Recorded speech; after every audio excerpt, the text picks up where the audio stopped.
Ezekiel 25:17. The path of the righteous man is beset on all sides by the iniquities of the selfish and the tyranny of evil men. Blessed is he who in the name of charity and goodwill shepherds the weak through the valley of darkness, for he is truly his brother's keeper and the finder of lost children. And I will strike down upon thee with great vengeance and furious anger those who attempt to poison and destroy my brothers. And you will know my name is the Lord when I lay my vengeance upon you.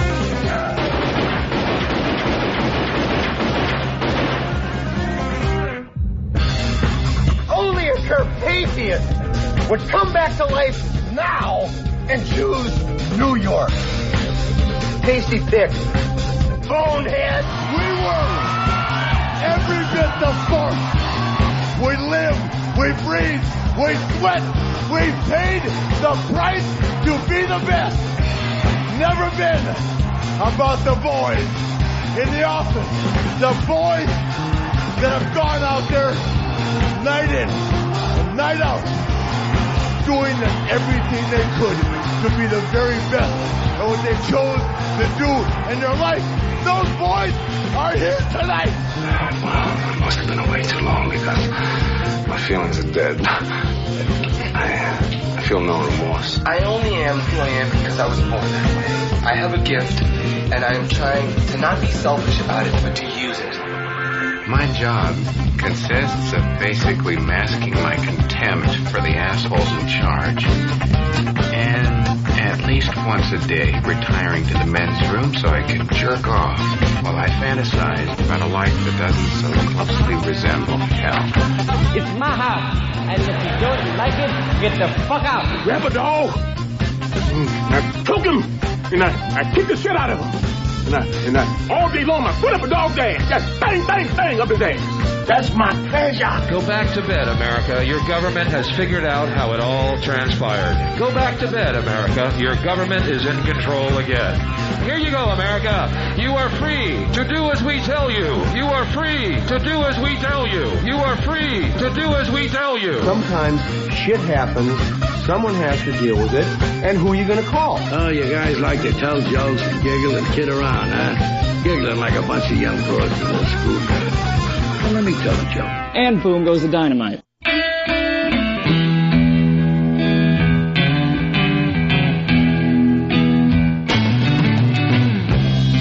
Hey, Joe, where you going with that gun of yours?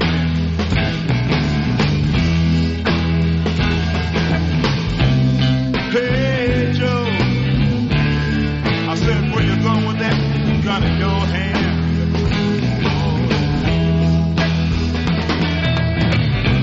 I'm going down to shoot my old lady.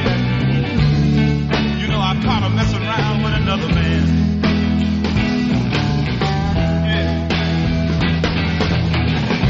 I'm going down to shoot my old lady. You know, I caught her messing around with another man. That ain't too cool. Hey, Joe, I heard you shot your woman down. You shot her down now. Hey, Joe, I heard you shot your lady down. You shot her down to the ground. Yeah. Yes, I did.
buddies. It's the Ron and Fez show. I'm Ron, there's Fez. Hiya, buddies.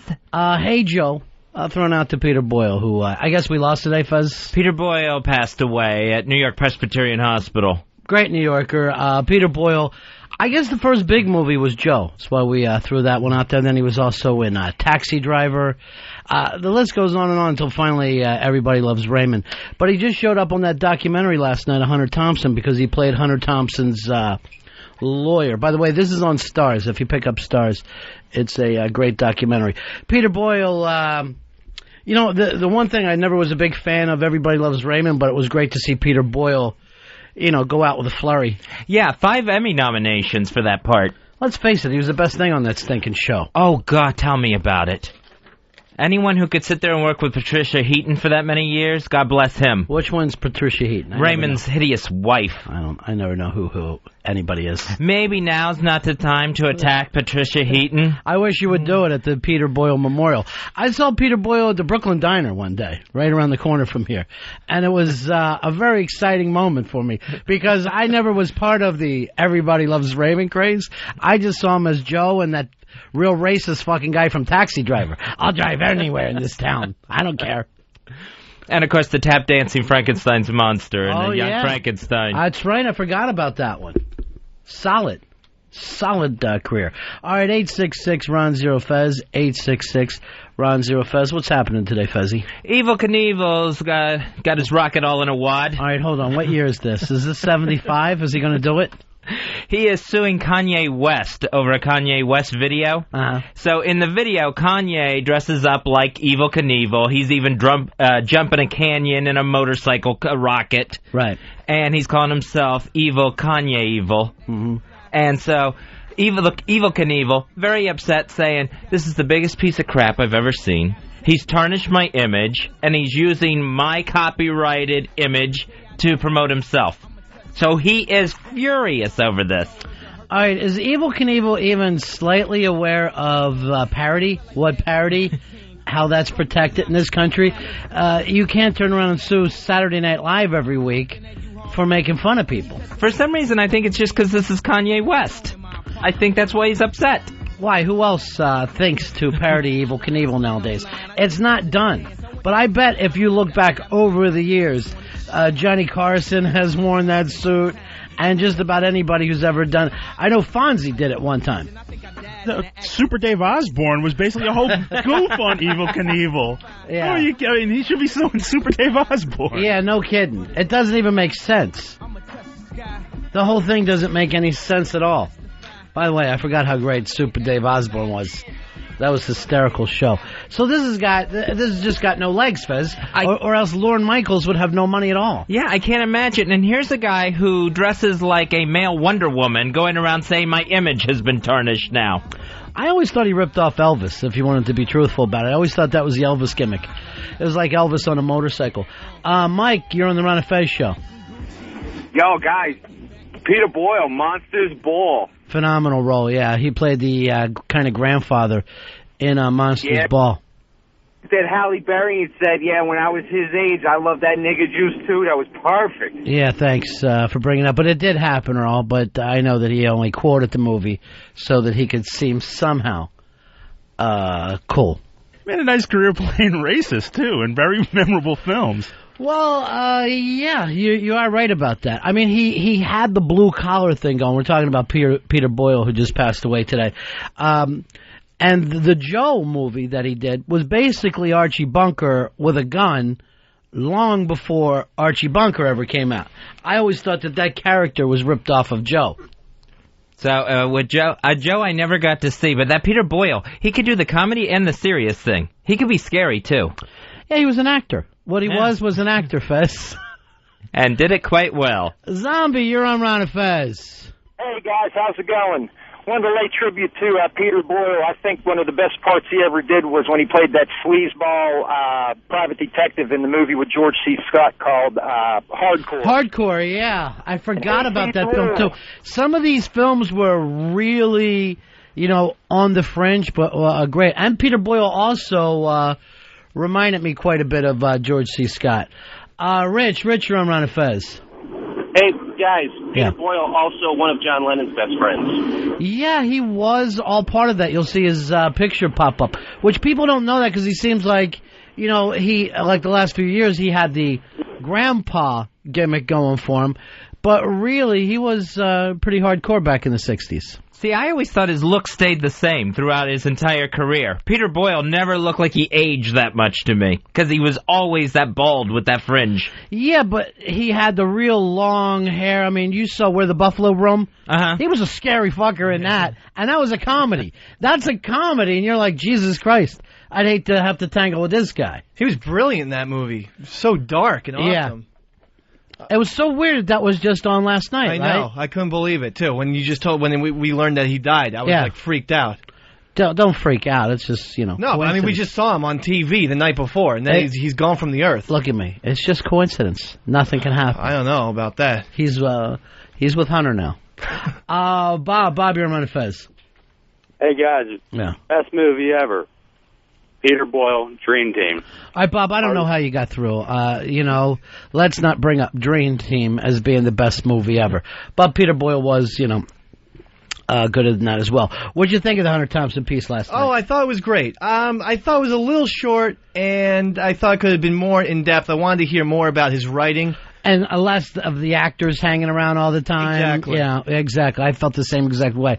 But, you know, you've already read the books. Yeah, that's true. So there's nothing to surprise you there. Some of the old footage, though, is just great. It's fantastic. Just to see what a madman he is. Hunter Thompson. The name of this little documentary is Buy the Ticket, Take the Ride, I believe. And Stars is watching it. And I believe they're also this month going to run the old Where the Buffalo Roam, the pre-Johnny Depp salute to Hunter Thompson. Here's the Jew. The Jew, you're on Ron and Fez. Hiya, buddies. Yeah. Going back to that Evel Knievel thing, didn't that Kanye West video come out like 2 years ago? Yeah, but it just finally got to Vegas. So, actually, I believe he lived down your way, didn't he, Evel Knievel? Evel Knievel lives in Clearwater, Florida. Yeah. Very nice. Well, Mr. Florida. He came in and did our show one time. We were in Florida. It was like a morning show, and he was asking for a drink, and it was like 7 o'clock. And then also, I was with Mitchell Walters, who called this show not too long ago, and saw him bumming up money off Evel Knievel in Vegas in a fucking casino, and fucking Evel going into his pocket and coming out and pulling out a couple bucks for Mitchell. They were gambling buddies, if you will. Did you ever see the A&E show of his son, Robbie Knievel? He had a reality show. Yeah. I saw some of his jumps. I was never much into the Robbie Knievel thing, no. Really? I just felt like he always had a chip on his shoulder. Like he wasn't evil. It didn't sound like Evel was that good of a dad, though, Mr. B. I think if someone deserved a chip on their shoulder, it was Robbie. Here's the thing. If someone is famous, they're not a good dad. That's just... That's the fucking thing that you pay to get that money. Oh, I was rich, but I never saw father. I never saw father except for in the films. There was that book that came out about Evel Knievel, saying he was an abusive dad and that sort of thing, and then Evel Knievel went and attacked the guy who wrote it. Yeah, that proves you don't have a temper problem. And he's one of those weird fathers that he doesn't want his son to follow in his footsteps. Like, he's like, if you ever ride a bike, I'm cutting you off. Well, what made you a millionaire, Evel? What else why do have I that know? Problem? Yeah. All I saw of you was riding over top of the limo Winnebagos. I know nothing else to do. If I catch you in a jumpsuit. Michael, you're on Ron and Fez. Yeah, Jay-Z is also getting sued. But he's getting sued by Diamond Dallas Page for the use of the diamond cutter symbol. Now, the diamond cutter symbol, is just this, Fez? Yeah, it's you put your palms out, your hands together, touching four fingers and thumbs. Yeah. I got news for you. That one is an older symbol than that. This means feminine. This is, see how it looks like a vagina? Oh, yeah. That goes all the way back to, like, Wiccan priests. And I believe Van Halen used to do that for a while, didn't they? Yeah, when during Van Hagar, Sammy always did that. Yeah, that was Sammy's gimmick. And then they would even sell the little hands that the kids could take the hands back. I think one of the videos even ends with like a crowd shot and everyone's doing the symbol Right, like that. because sometimes Sammy would put it up, and other times he would lick inside of it. Very stupid. Let me go to Jack. Jack, you're on the Ron and Fez show. Hey, how's it going, guys? Yeah. I just want to let you know, Peter Boyle not only was he John Lennon's real good friend, but he was his best man at the wedding with Yoko. See, that's where I'd want to be in life. That's the kind of life you want. That somebody brings up shit that's so cool, but people have already forgotten about it because you live so long after the fact. In the John Lennon documentary, Imagine, you see some shots of Peter Boyle, and he's never once wearing shoes in all of the shots. He just seems like this huge, burly, wild man with no shoes on, just could kick ass and drink. Yeah, he was. He was like a fucking 60s version of like Papa Hemingway. It was just like too big for everybody to be hanging around with. All right, what else is happening, Fez? CNN, they got a new poll out that shows 43% of whites and 48% of blacks say they know someone that's a racist. And then 1 out of 8 people admit that they're racist themselves, according to this new CNN poll. So what you could be saying is 7 out of 8 people are not honest. Exactly. Because you don't realize what, we get caught up in the racism thing as if it's only you got to go to be David Duke before you're racist. But all the racist gimmick is if you just judge anything based on race, even if it's positive. When you say here's the question. Do you know more non-racists than racists? 100% of people are racist in some way or another. It's not as bad as trying to keep, races apart or hating on, but just having some kind of prejudice. I believe that's everyone. Just the way the brain works, you make these kind of fucking stupid mistakes all the time. I'm racist. I admit it. I know, especially in an airport against any sort of Arab American, it gets me nervous. I start to wonder and get suspicious. I'm also bad in traffic, too, where an ethnic slur will come out if someone of a different ethnic group than me is cutting me off or something. Wow. Jeez. Shocking. So I will admit that. I share none of that, but wow. So, Fez, if a black guy cut you off in traffic, you would throw out the N-bomb? In a heartbeat. And I've heard him. It will run through my mind immediately and most likely out my mouth, Earl. And then one time, I always remember this too, Earl, on the air, I believe we were in D.C. at the time, where Fez is going, what a disgusting, ugly word, talking about the N-word.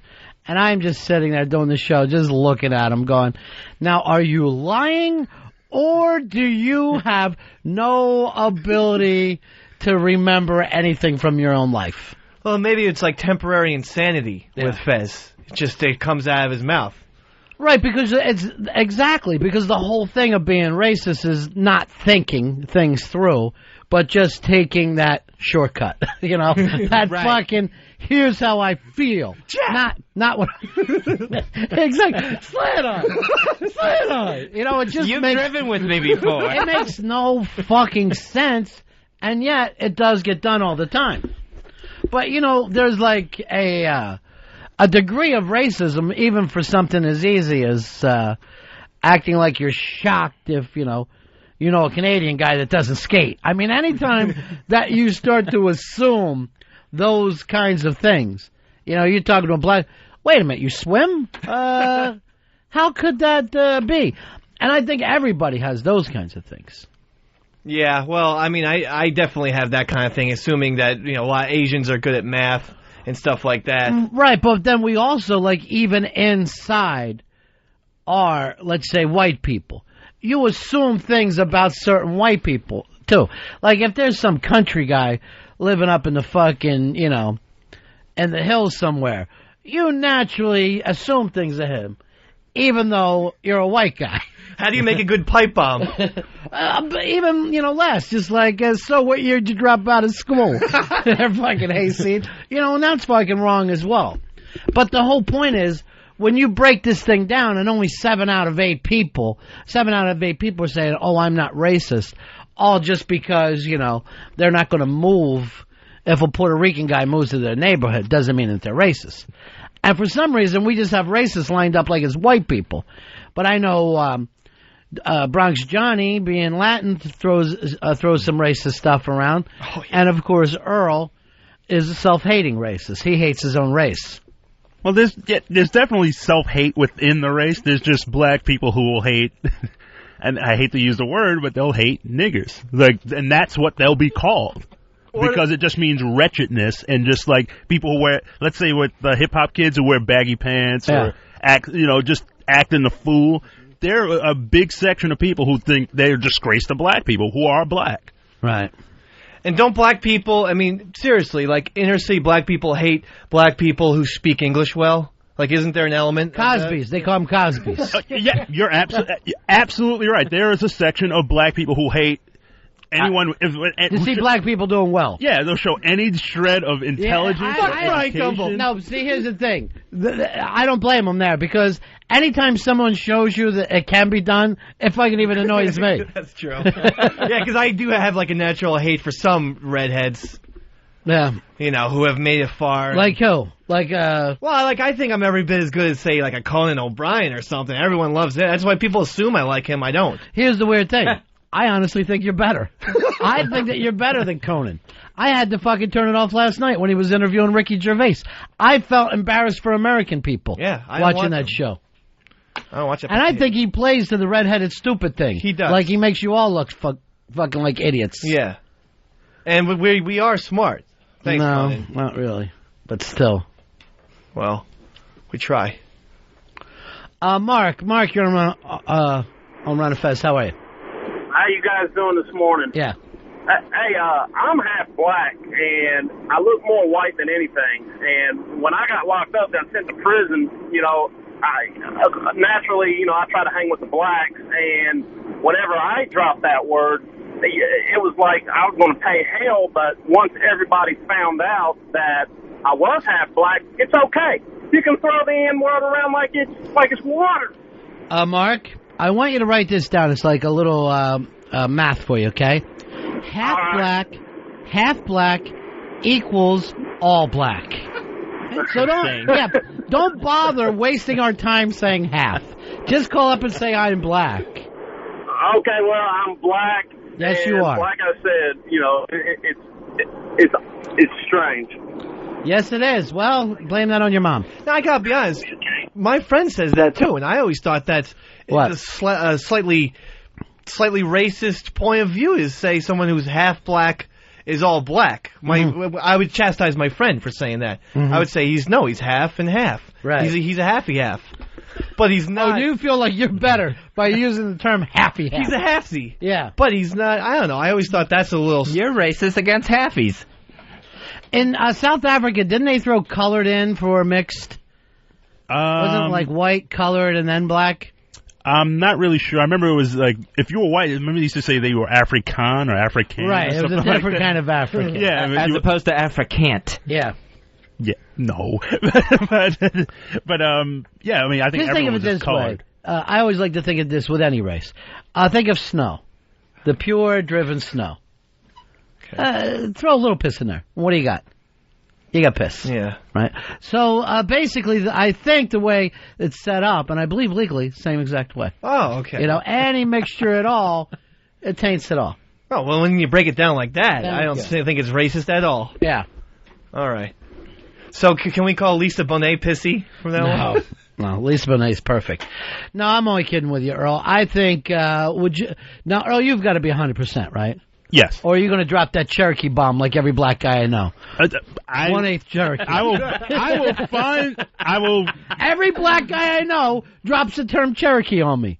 If I showed you pictures of my grandmother, you would say, wow, she looks Indian. She has all of the Indian features, long hair, the whole deal is Indian. I'd say it looked like Earl in a wig. You're right. It does look like me. Chris, you're on Ron and Fez. Hey, buddies. Yeah. Listen, on the red-headed scale, I think Eastside Dave falls somewhere between Ralph Mouth and Danny Bonaducci. Yeah, on the side of Ralph Mouth, definitely. Oh, man. You're like Danny Bonaducci, but without the sense of control. You don't have that ability over your own feelings. I disagree with that. Look at you tearing up. God, this kid will tear up at the slightest moment. I'm emotional. Why? I don't know. It's in my blood. I'm an emotional, sentimental person. I tear up easily. What is it about the truth that makes you cry so quickly? Jameson, you're on Ron and Fez. Right, $2. What do you say, brother? Listen, I always try to defend himself, and I respect him. But he's trying to defend his people and saying, and they're acting the fool, and da-da-da. I just don't think that's a term that's thrown around on Wall Street, and he's kind of, he's kind of playing to the stereotypes. Oxymoronic. Yeah. Yeah, he's not helping his cause. It is true. On, Earl, you got to stop talking that way. There's no such phrase as act a fool. Unless you're ludicrous. Yeah. No, you mean DMX. Well, they were having quite foolish behavior. Right. They were acting foolishly. But there is this... I mean, that's the one thing within the black community that is never talked about, how much we hate each other. No, I saw the Spike Lee film. I saw School Days. I know you do now. No, I mean... Yeah, I know the wannabes hate the jigaboos and the jigaboos hate the wannabes. And then they have a dance-off over it. Yeah, and black people stayed away from that. They couldn't handle it. Where do you think you fall into that? I would probably think most people would probably say I'm a wannabe. Yeah. Yeah. But a little too dark for that. Yeah, too dark. But I would probably fall into the wannabe because, again, God help me, I got an education and speak most of the time very well. And, I don't know about that. and appreciate finer things and just think, I don't know, it's just, everyone's like, I remember growing up, people were like, you read books? I'm like, yes, I read books. I know how to read. Honestly, you want to know the truth? That happens with white people as well. White guys feel this exact same thing. Here's Tom. Tom, you're on Ron and Fez. Hey, guys. Good to see you guys, or hear you guys. I get racism every day at work from all the Mexicans. They're the worst kind. What kind of work do you do? What do you pick? I'm a laborer. Right. All right, so what do they say to you? Oh, I mean, they'll talk in Spanish, and I pick it up a little bit, so I kind of understand a little bit of this shit. Call me a pussy and shit, because I'm a white 18-year-old. And you might just be a pussy, though. I mean, we don't know anything about that. Around other white people, you might be acting like a pussy. Yeah. So let's wait before we say racism and really have you checked out. Yeah, well, they also call me whitey and shit, just... All right, let me check with Bronx Johnny. Johnny, Latin people hate us, hate white people? No, you guys are pretty cool. We get better along with blacks, though, but you guys are all right. Why do you prefer blacks to us? I guess because we, in the same kind of cultural struggle, I guess. That's how we see it. So it's all still against the white man? I guess at the end of the day. I love white people, though. For no reason. I don't know. They're closer to us than blacks. Come to our side. Oh, we don't let them. We're putting up a big fucking fence so they can't get close to our side. All right, let me say this.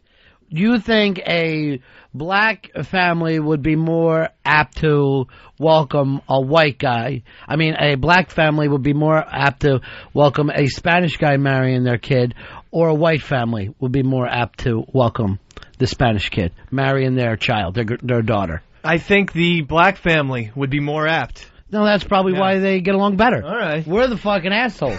White people are the assholes of the world. We know this. Of course, we did get to the fucking moon. So stand back and be a little impressed with that. Hey, by the way, every time you look up and see an airplane, go, how do white people do it? It just seems like over and over. All the good stuff. Penicillin? Penicillin, in your face, blacks. Yeah, you got us on that with that damn moon thing. And others. Amusement parks. What about buildings? Of more than one story? Oh, shoes. With a roof. Shoes belongs to us. Well, I always throw out George Washington Carver and as many mentions with the peanut. But pants. The peanut. Always the peanut, huh? Always back to the peanut. And there were no peanuts in Africa, right? As far as I know, no. But, I mean... Is that an American thing, a peanut? I think it is. Nice. Although I don't know any uses for the peanut to this day other than peanut butter. I'm sorry, I don't use it as lamp oil, even though I think it's probably must have worked out nice at the time. No one talks about our fuel alternatives being in the peanut farm. Nick, you're on Ron and Fez. Hey, I hang out with a bunch of black people, and all my friends call me racist. Why's that? Just because, I say what I feel. If I think they're acting kind of niggerish, I tell them they're acting niggerish. Right. And they accept it. We hang out, and I could say anything I want. They don't get offended, but they also come back with the, I'm a cracker line all the time. I don't know. These seems like the dullest black people in the world if they're fucking throwing down with you. Wasn't I'm using the word? Wasn't the word niggardly a word? They're from East Chicago. They're from Chicago. Oh, well, now, okay, I get it. This is Grossman is calling us. And the guys that he hangs out with, we call the offense. Yeah, but I think the word niggardly was an actual... Earl, you're not making things better with this. No, I'm just saying, because I remember there was this movement to ban Mark Twain because he uses the word in one of his books. Right. And it was, I'm sure it comes from negro, which I believe is Spanish for black, although I'm not exactly sure. Johnny? Yeah, you're right, both. Thank you. Yeah, but niggardly, and I'm not being funny here. If you look up in the dictionary, it does mean lazy. Yeah, but where did that come from, you fucking moron? What? Oh. Did that come from No, I thought a racist term before? Oh. So back in the day, they could act like you're acting black, and then that term became lazy, and then it makes the dictionary. See, I thought it was just the opposite. I thought like the term lazy then got put into was made into a racial term. It's not exactly going to have a Greek origin if it comes up in the Scripps National Spelling Bee. Eric, you're on Ron and Fez. Yeah, hey, two things for you, Ronnie. First off, Dave has another use for peanut butter. It's to get himself blown by a dog. Good. And secondly, Dave hates smart redheads, so that means Dave hates Irish setters. What? Dave, why did your people get in the boat? Couldn't find a potato over there? You're scratching around in the dirt? Nothing? Exactly. What year they come over? They came 1958, 59? No, it was around 1890 or so. Yeah, My people came all over. because you couldn't plant things properly. Yeah, there was just too much dirt. The soil wasn't good enough, so we came to New York and Boston. You want to talk about, an influx of immigrants. When there was something like, 2 million people in New York, 1 million Irish show up, and literally the city hasn't bounced back yet. It is still feeling the effects of this 120 years later. Yeah, in fact, you just had a big Irish cop is trying to get his son off for selling dope on the street. Go to the St. Patrick's Day parade, and these cops that are marching, just one after another, they're coming in like they just won World War II, right? There's just brigades of these guys, and all of them are 10 times more ethnic looking than Davis. He looks not Irish enough to fit in with that crowd. And I remember sitting there going, fuck, I thought my people were Irish. I always heard, we look nothing like these people. And that parade could go on for days if they let it. Here's Coop. Coop, you're on Ron and Fez. Yeah, what's up, Ronnie? Yeah. Yeah, I want to ask you, why do all white people for some reason think that our history, black people's history, started with slavery? Do y'all realize that we have a history long, long before that? Yeah, but we normally in this country, we go by written history. So there's really... Written history also says that blacks created pyramids, the builders were the first educators. All right, hold on. Let me look at this. Egyptians are African. So now go ask an Egyptian, hey, do you have anything in common with the Africans? That's because the Egyptians over the years have completely been transformed by invaders. Okay. They look like what they look like today. So it's not, so everybody is covering up your past, us and the Arabs. Excuse me? Everybody's covering up the past, us and the Arabs. Everybody pretty much is covering up our past. But what gets me upset, like you guys talk about, we never had shoes. We had shoes. Mm-hmm. Everybody wants to believe that we weren't doing nothing until the white man came over there and brought us over here and all of a sudden made us into what we are today. Why didn't you build any pyramids further down in Africa? Why was it just there in the Middle East? Huh? Why wasn't there another pyramid maybe down in Kenya? Maybe one around Johannesburg way. Somewhere away from the Arabs. Well, first of all, if you look at places like Timbuktu and other parts of Northern Africa. It's not just the pyramids that I'm talking about. Yeah. We also had institutions of higher learning, which in fact taught the Greeks, which took it to theirs and made it into what. So now the Greeks ripped you off. Today. Isn't that just Africa by zip code? Kind of like how I tried to get Roosevelt Island included in Manhattan. Nope. All right, my friend. All right, Earl, you need to be prouder. Yeah, I'm proud of my past. But you brought up none of this. You had Coop. You had to have Coop pull you out. You went just the opposite. Started attacking the hip hop kids. No, I'm not per se attacking the hip hop kids, but there's a section, preferably, I would say, those from the civil rights movement, who came of age during the civil rights movement. They look completely down on the hip-hop. They've got to be just crushed when they see what happens in the hip hop. Yeah, they are. I mean, like my parents are of the civil rights generation, cannot make heads or tails of what's going on with kids today who are a part of the hip hop generation, and they're sad. Have you ever heard your parents say maybe George Wallace was right? Has that ever come up at all at the house? No, not at all. Okay, I didn't know how far it went. I'm trying to just learn. Yeah, we're all trying to learn, but I mean, there's definitely this big divide. Well, we found out there's one racist on the show, and that's Fez. I admit it, because I know this too. Like friends on near my apartment building where I go have dinner, they usually invite other people over of different races, different backgrounds, and I know I get all excited thinking in my mind, look at me sitting here at an interracial table. I wouldn't get that excited about it, of feeling so good about myself, if I didn't have the racist thing to begin with. All right, so your friends. Because your neighborhood is pretty international. Right. So your friends are wildly open to other people. Exactly. They don't have a racist bone in their body. Right. But you're sitting there going, look at me. I'm here with a Chinese woman and a black man. Doesn't that make me hip? That's totally what I do. I go, this is so New York. This is so great. This is, I feel I'm a good person for sitting here doing this. And then they're going home going, we had dinner with a fag. And doesn't it show that we're wide open? I haven't heard that. Well, I'm not going to say it to you, just like you didn't say it to them. I love eating here while looking at your color. What kind of foods do you have? Usually it's Chinese. So you feel like because you ate with a Chinaman, somehow you're above us. Yeah, I feel it does. It makes me feel really good. I feel like a better person because I'm breaking bread with other races. What other races are we talking about? There's a black family that comes by, an Asian family, and of course the hosts are Jewish. Where are you eating? Sesame Street? Pretty much. There's no Muppets there. So you're representing us? Yeah. Oh, Jesus Christ. I am the white Anglo-Saxon representative. All right. Let me just pin something to your coat. Okay. We are not all like him. I am not wearing that to dinner. Did you ever do that Chinese, Japanese, dirty knees? Look at these bit that you always found to be so funny. It's run through my mind, but I've kept my mouth shut. Here's James. James, you're on Ron and Fez. Yeah, Ron.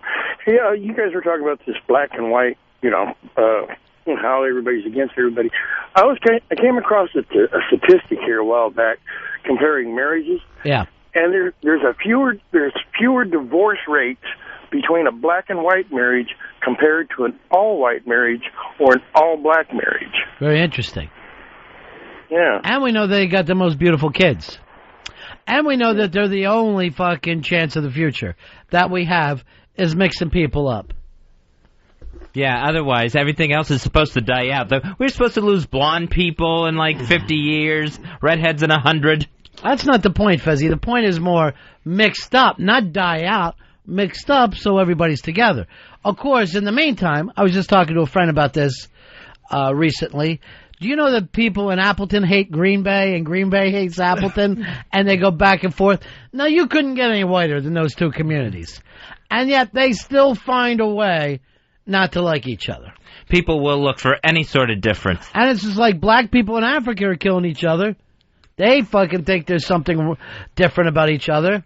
Yeah, I mean, was it Sierra Leone? The warring tribes are chopping each other's hands off and cutting eyes out. And I just want to go over there and go, don't you realize what you all are? Look at each other. There's no difference. That's just like Gulliver's Travels by Jonathan Swift. That's fiction. Yeah, but it's a good lesson for the future, and it brings good metaphors for how we should act. Like there's a certain amount of people who have green eyes, and then they hate the people with blue eyes. Remember that passage? Yeah. So it's not a passage; it's chapter. Yeah, chapter. You're acting like it's the Bible. But the point is, we could see that 200 years ago, we really should start evolving as a human species. Make sure you bring up the Star Trek episode where the guy was half white and half black, right down the center of his face. And then would he hate the half black and half white guys? Right, yeah. Well, they're ripping off Gulliver's Travels. Ripping off or an homage? Ripping off. The Charons, they were called. Oh, were you ripping it off today, then? By you bringing it up? I didn't hear them mention Jonathan Swift at all. Chris, you're Ron and Fez. Hey, Ronnie Fez. Fezzy could probably understand what I'm talking about here, but growing up in the South, it was all, like, black-white. You didn't know anything else about the other races, but because my brother moved into Manhattan, New York about 10 years ago, he said it's totally different. It's black, white, Jew, Irish, the whole different thing. But, right. When I was growing up down South, I didn't even know what a Jew was. It's either white or black. It's one or the other. It's very different up north. Yeah, and again, only in urban areas. I mean, every urban area in America, there's a certain amount of mixing, whether it's L.A. or San Francisco, Chicago, New York, even Atlanta. But go into the suburbs, and people start to divide themselves up fairly quickly, I think. Yeah, I know there was only one black student at my elementary school. What was his name?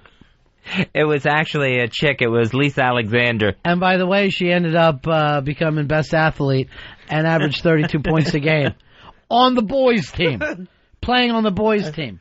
I don't think my grammar school has ever had a black kid because it's very Irish Catholic. The first time I ever met a black person was in high school, and that's because they shipped a couple guys in to play hoops. Danny, you're on Ron and Fez. I got to listen to you talk for hours about your younger days. Okay. Danny, you're on the Ron and Fez show.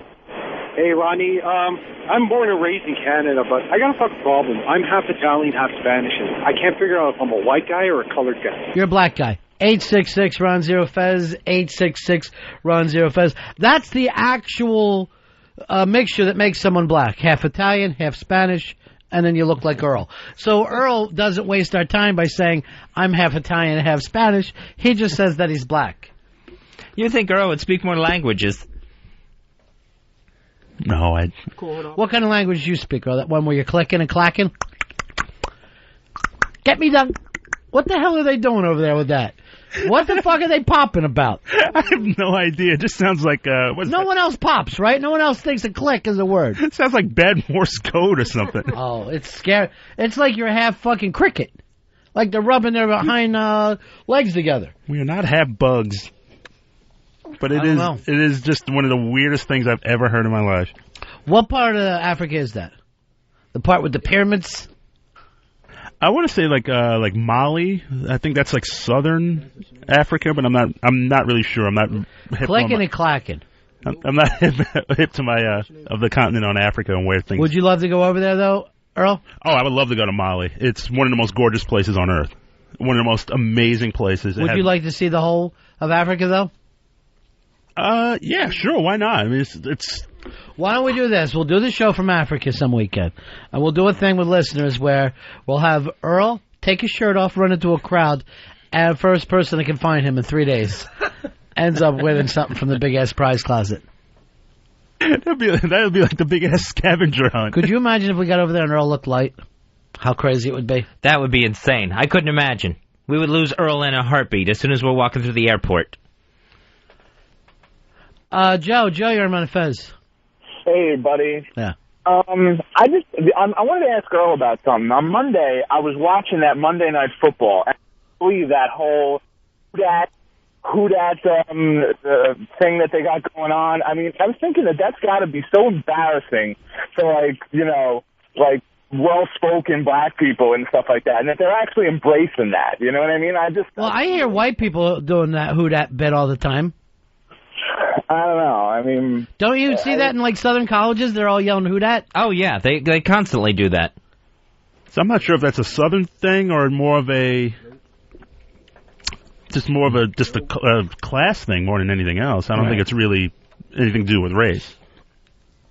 John Kerry is going to Iraq to meet with soldiers and make nice after his botched joke last month before the elections. Isn't this just reminding people of it?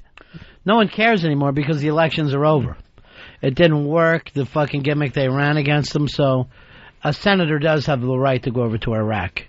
But it wasn't real outrage at John Kerry. It was false outrage. It was never real. It was just a media and PR thing. Sometimes I wonder if an over-apology is worse than none at all, where someone's just constantly saying, sorry, sorry. I don't think he's going over there to say sorry, sorry. I think he's going over there because he happens to be a United States senator. Or that he's trying to get a bid for the 2008 election. I think that's what he's going over there for. Geez, do you think so? Do you think that's in the back of his mind? I'd like to be president? Yeah. Every one of these guys is fucking scrambling for it. By the way, saw Rudy Giuliani again today. This time, going into the same place, just on my walk here. This time I don't even bother with him. You know, the first time I was so excited. Rudy, I got best luck. This time I'm like, I don't even yell out his name. I just walk by him. But that's when you could have started up a real friendship. I don't want a real friendship. Why now. not? I only like people from afar. When I get to know them, I see how fucking hideous they are. 2 times is all it takes me to be bored with anyone. If he wins the presidency, you're going to be thinking twice about standing him up today. Dave, wake up. You had a dream that a divorced Catholic could win the presidency of the United States? Did you know that he's pro-choice? You know that he's not anti-gay? Yeah. You know that he's for gun control? Do you know that he's Republican? Right. How do you get to be fucking president, being all those things? It's everything they're against, and he's fucking for. How's he going to end up getting nominated by these people? Because he's their best choice. He's their only choice. So far, I don't see anyone else. All right, let me call John McCain and tell him the bad news. John McCain's almost as liberal as Rudy is. Based on what? Name me one liberal thing about John McCain. He just seems very... I'm going to have to do some research on that. Yeah, there's nothing. The New Time magazine, they just basically declared him the front runner for the nomination. Yeah, of course. They gave him that title. He doesn't read. He thinks things without checking them out. I don't trust Newsweek, I'll tell you that much. I don't trust Newsweek or Time. So if you quote me some Newsweek story, I'm going to check an underground paper that I read. What underground paper do you read? Village Voice. And what? And how is that even underground anymore? What fucking year is this? I call that the alternate news. I'm not going to get mainstream news fed to me, force-fed to me. How can they be underground if they have a fucking newspaper box? How underground is that? Because you can take it. By underground newspaper, I thought you meant that free Subway one that I always see you reading. Jim Carrey, the gossip pages are saying that he is taking introductory classes to become a Scientologist. So one more celeb in the Scientologist camp. Now, do we have like a most famous like Baptist or a most famous Methodist? Scientologists, I mean, you can name a lot of celebrities in that religion. Right. And I'm just wondering if there's like famous people of other religions. Like who? Like the Lutheran. Like famous Christians? Yeah, I think there's been several. I'd throw Mel Gibson out there as a very famous Christian. More famous than JFK for like Catholicism? Or does JFK not count because he's a president? I mean, he's still a celebrity. Yeah, I wouldn't call him so much a celebrity. Okay. Can't really think of too much. Yeah, there's no famous Jews out there at all, Fez. None of those comics. No famous Jews in show business. The only like really famous Baptist that still has a cool fact to me is Al Green. Famous Baptist. Well, that's because he's a minister, but there's I'm sure there's plenty of people out there that are Baptist, but no one hangs like Baptist first, like Fez is doing with the Scientology. I think with Lutherans we have, Garrison Keillor and the Bridges brothers. I think Jeff and Bo Bridges are Lutheran. You got everything to be proud of there, brother. That's fucking 3 big ones. Well, I think that's as far as we go with celebrities. Wait a minute, what? 2 big ones. Who are you attacking? Bo Bridges? Come on! Fuck him! The man's a worker. Give him all the credit in the world. He works. He doesn't make good movies anymore. Look, he was good in the Fabulous Baker's Brothers, and it's been all downhill What are they ever called? since. Fabulous Baker Brothers. No. Boys. Fabulous Baker Boys, and it's been downhill since. Jeff Bridges is a genius, though. I always thought Jess Bridges was a Catholic because I thought I saw him wearing a cross. Well, Lutherans can wear crosses. Based on what? I thought you didn't believe in them. Yes, we believe in crosses and Jesus dying on one. I never saw. How come you don't have a crucifix then? We don't wear a crucifix. We always have an empty cross. We don't have anything with Jesus' body. When I say cross, I mean a crucifix, not an empty cross. Your cross is saying nobody died. Hey, look what Jesus didn't do. Look where Jesus didn't die. Our cross is an empty cross because Jesus rose again. He's not dead, still on the cross. He's gone. He's alive off of the cross. Yeah, but he didn't come off the cross. They actually took him down off of it. You're acting like he climbed off the cross, or they left it up after the fact. If anything, you should be wearing a cross stuck inside a trash bin. Like, look, they threw the cross away. Yours doesn't even make any sense. The empty cross is crazy. It would be really hard to have a chain with an open grave on it. Why not have a chain with the push the stone back? We'll roll away the stone. I believe Martha Hoople put it best. I guess that could be a locket. You know, you roll the stone away and Jesus' picture's inside. No, it wouldn't be inside. You act like he stayed in there like a bear hibernating. He got up after a short 3-day nap. Or the angel that announced that Jesus had risen again. He could be inside. Your emphasis is on the wrong thing, because Jesus died for our sins, so the key word is died. He was on the cross. I mean, Jesus rising from the dead is important, but it's not as important as him dying on the cross. That's the important part to you? That is the most important part. You don't think it's important that he rose again so people could actually see? No, because it's God. He is a part of God dying, killing himself for us. That's the sacrifice. How did he kill himself if he knew he wasn't really dead? He didn't know that for sure. Oh, he didn't know he was God. He didn't know. No, he knew he was God. He didn't know there was life after death. He didn't know he was going to be able to rise up. So he did not know that there was life after death. He knew that. How could he not know? He's Jesus. He totally knew. He told people he would be back in 3 days. He knew there was life after death, but he didn't know he was going to be allowed to come back as an earthling. You see what I'm saying? We didn't spend a lot of time as an earthling. What did he do? He walked down the street and then started flying out of here, Fez? 40 days. He was here for 40 days, right? 40 days after he died? Yeah, and then he ascended into heaven. They say that in the creed. 40 days? 40 days. What do you do for 40 days? He was like, it was a big, like, rock circuit. He was like giving his message to everybody. I'm telling you. This is the first I heard this. I don't think he was around for 40 days. Earl, have you heard this, that he did a tour? No, I don't think there was a sold-out tour. Talk about a comeback. No, he wasn't doing the garden halls and all. I mean, this is the first I'm hearing about it. Dave is sounding crazy. You are. Look this up, please. Go ahead. You can do whatever it takes to get you away from that microphone. I'm all for it. He appeared Easter morning. Yeah. And then I think he appeared like 2 or 3 more times to the disciples, and then there was that last time where he ascended into heaven. I thought it was all doing the one day. I didn't think he was walking around like a zombie, freaking people out. Jerry, you're on Ron and Fez. Hey, yeah, I was just going to let Fez know that he also has another famous Lutheran was Lee Harvey Oswald. Congratulations, Fez. I didn't know Lee Harvey was a Lutheran. Of course he was. And speaking of racism, no one hated Jews more than that Martin Luther.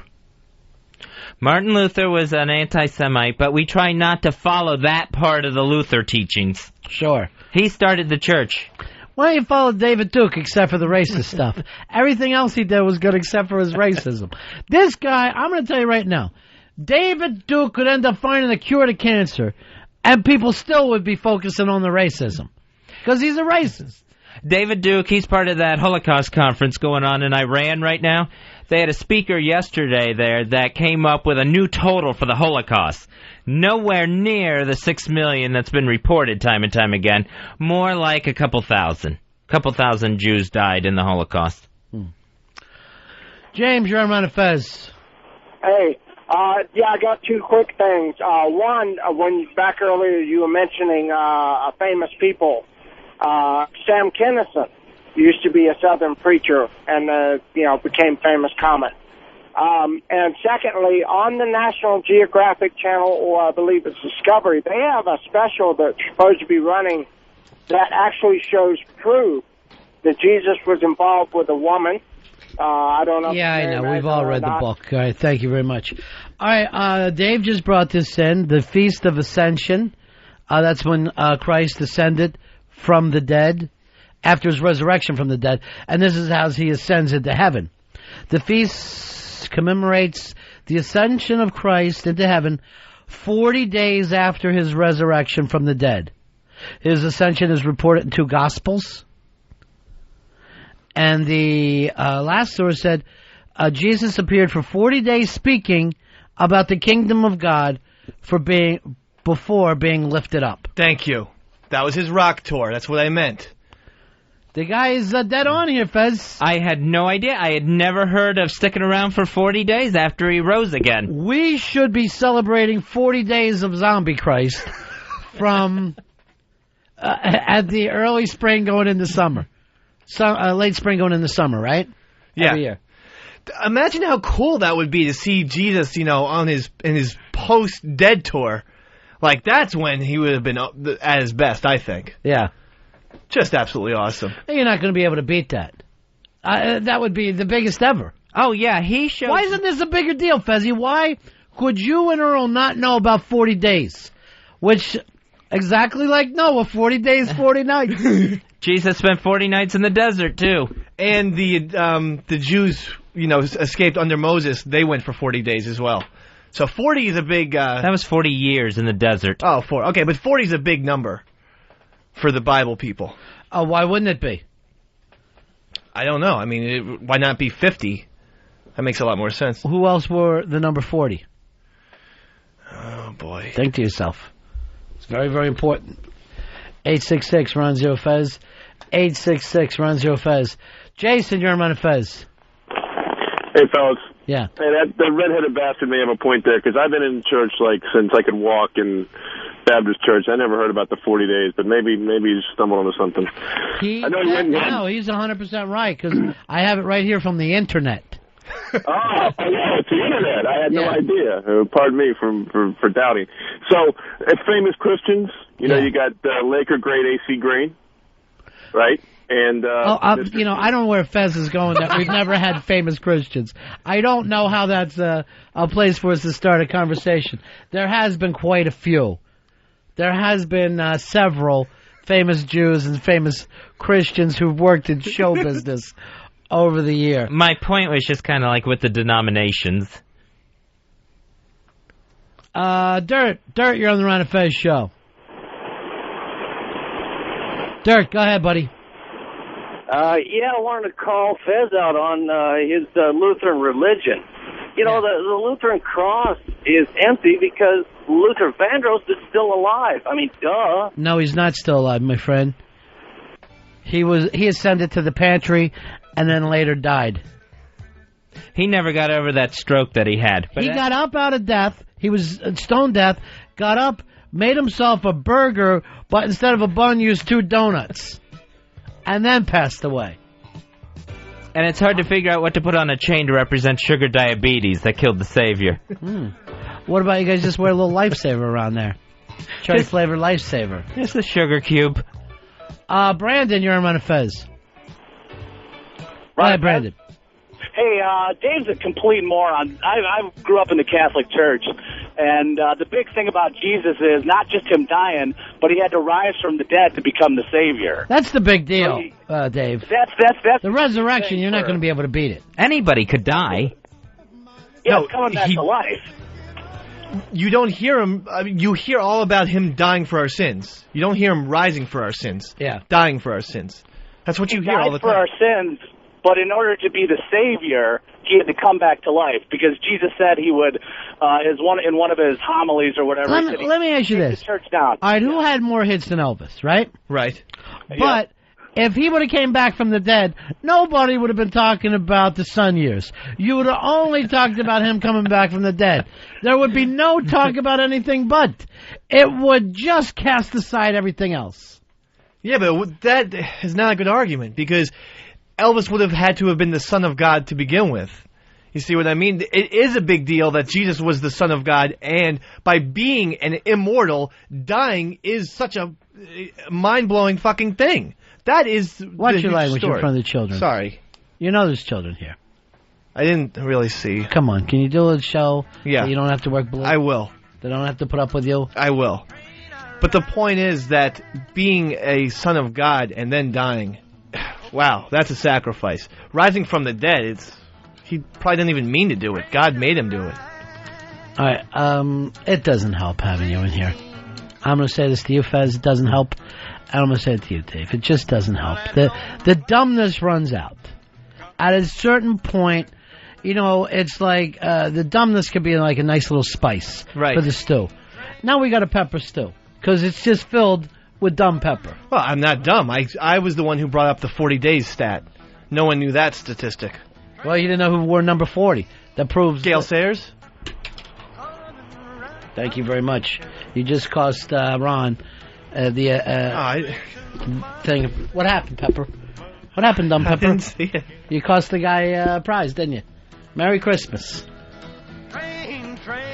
Let's take a break here. Ron and Fez Show. Ron and Fez, XM 202.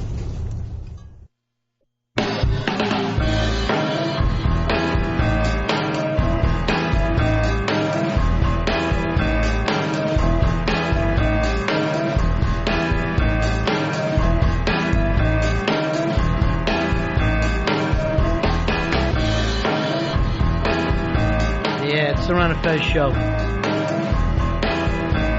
Hey, Millie Hatchett sent us some nice Christmas presents.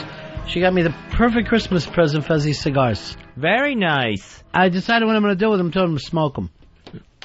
That's a good idea. I got from Millie Hatchett the Schoolhouse Rock Special 30th Anniversary Edition DVD. Includes every Schoolhouse Rock song ever created. What's your favorite of all time? I'm Just a Bill. I got to go for Conjunction Junction, What's Your Function? Who was the guy that used to sing all them? He used to be on The Tonight Show, remember? I remember him. I can't think of his name, but I think the I'm Just a Bill and Conjunction Junction were both the same guy. What's your function? I'm just a bill on Capitol Hill. He had the greatest voice. 3 is a magic number. That's a great one. I love that one. That later was... who covered that? Remember when they did all the rock stars would sing these songs? I want to say, was it better than Ezra? No. I mean, somebody hipper. Oh, God. And it was called Schoolhouse Rocks. Yeah. That was the name of the album. Blind Melon did one of those. Very good. It was Blind Melon. Bye-bye, Rapacelli girls. They're off enjoying New York City. Rap brought his 2 little girls by. Gorgeous, right, Fez? Yeah, just a beautiful family he's put together there. Way to go, Rap. Well, Fezzy, here's what you got to do if you want a family. You got to find a woman, do the devil's business, and then you get that family. That seems like an awful lot to go through. Don't want a family, huh? No, I don't think so. No, I don't want a family. Has it always been your intention to die alone? It was never my intention. Yeah. I think it's just going to work out that way. I think I'll end up being found. Earl, what about you? Die alone? That's your whole thing? Still have the desire. I mean, it's still in my mind, but at this stage of my life, I don't think it's going to happen. I really don't. Yeah. Tony, you're on Ron and Fez. Yeah, Leon Redbone is the name of the guy who sang those songs. No, it's definitely not Leon Redbone, who did a lot of the early Saturday Night Live stuff, as well as Budweiser. This is a different guy completely. Am I right, Fez? You're totally right there. I just can't think of his name. And you know who Leon Redbone is? Right, yeah. Yeah. When you say Budweiser, you said it all. He had the hat and the glasses and the little thin mustache. Thin? Yeah, I don't know. I don't know who the guy who did these. Well, you'll enjoy that, Fez. You'll get a lot of enjoyment. Totally will. I also like the grammar ones. Noun. It's a person, place, or thing. Tom, you're on Ron and Fez. Hey, guys. The guy's name is Jack Sheldon. I think he's right. And the guy used to be in the Tonight Show Orchestra, right? All the time. No, but he was on the Tonight Show all the time. I thought he was on as, like, one of the players, like a trumpet player. That's what I thought. No, I don't think so. I know he's a trumpet player, but I don't remember him doing that. I'm gonna throw you into the Big Ass Prize Closet anyway, whether you're right or wrong. All right. Because I have a feeling that you're right. We'll yeah, get I'm you. right. Hang on, buddy. We'll get you a copy of Sinatra Vegas, courtesy of Rhino Entertainment. It's a 4-CD set that's in stores now. Also available at rhino.com. What a hideous day it is out here. All rain. All rain all the time. It's a mess out there. And for some reason, umbrellas are getting bigger on the street.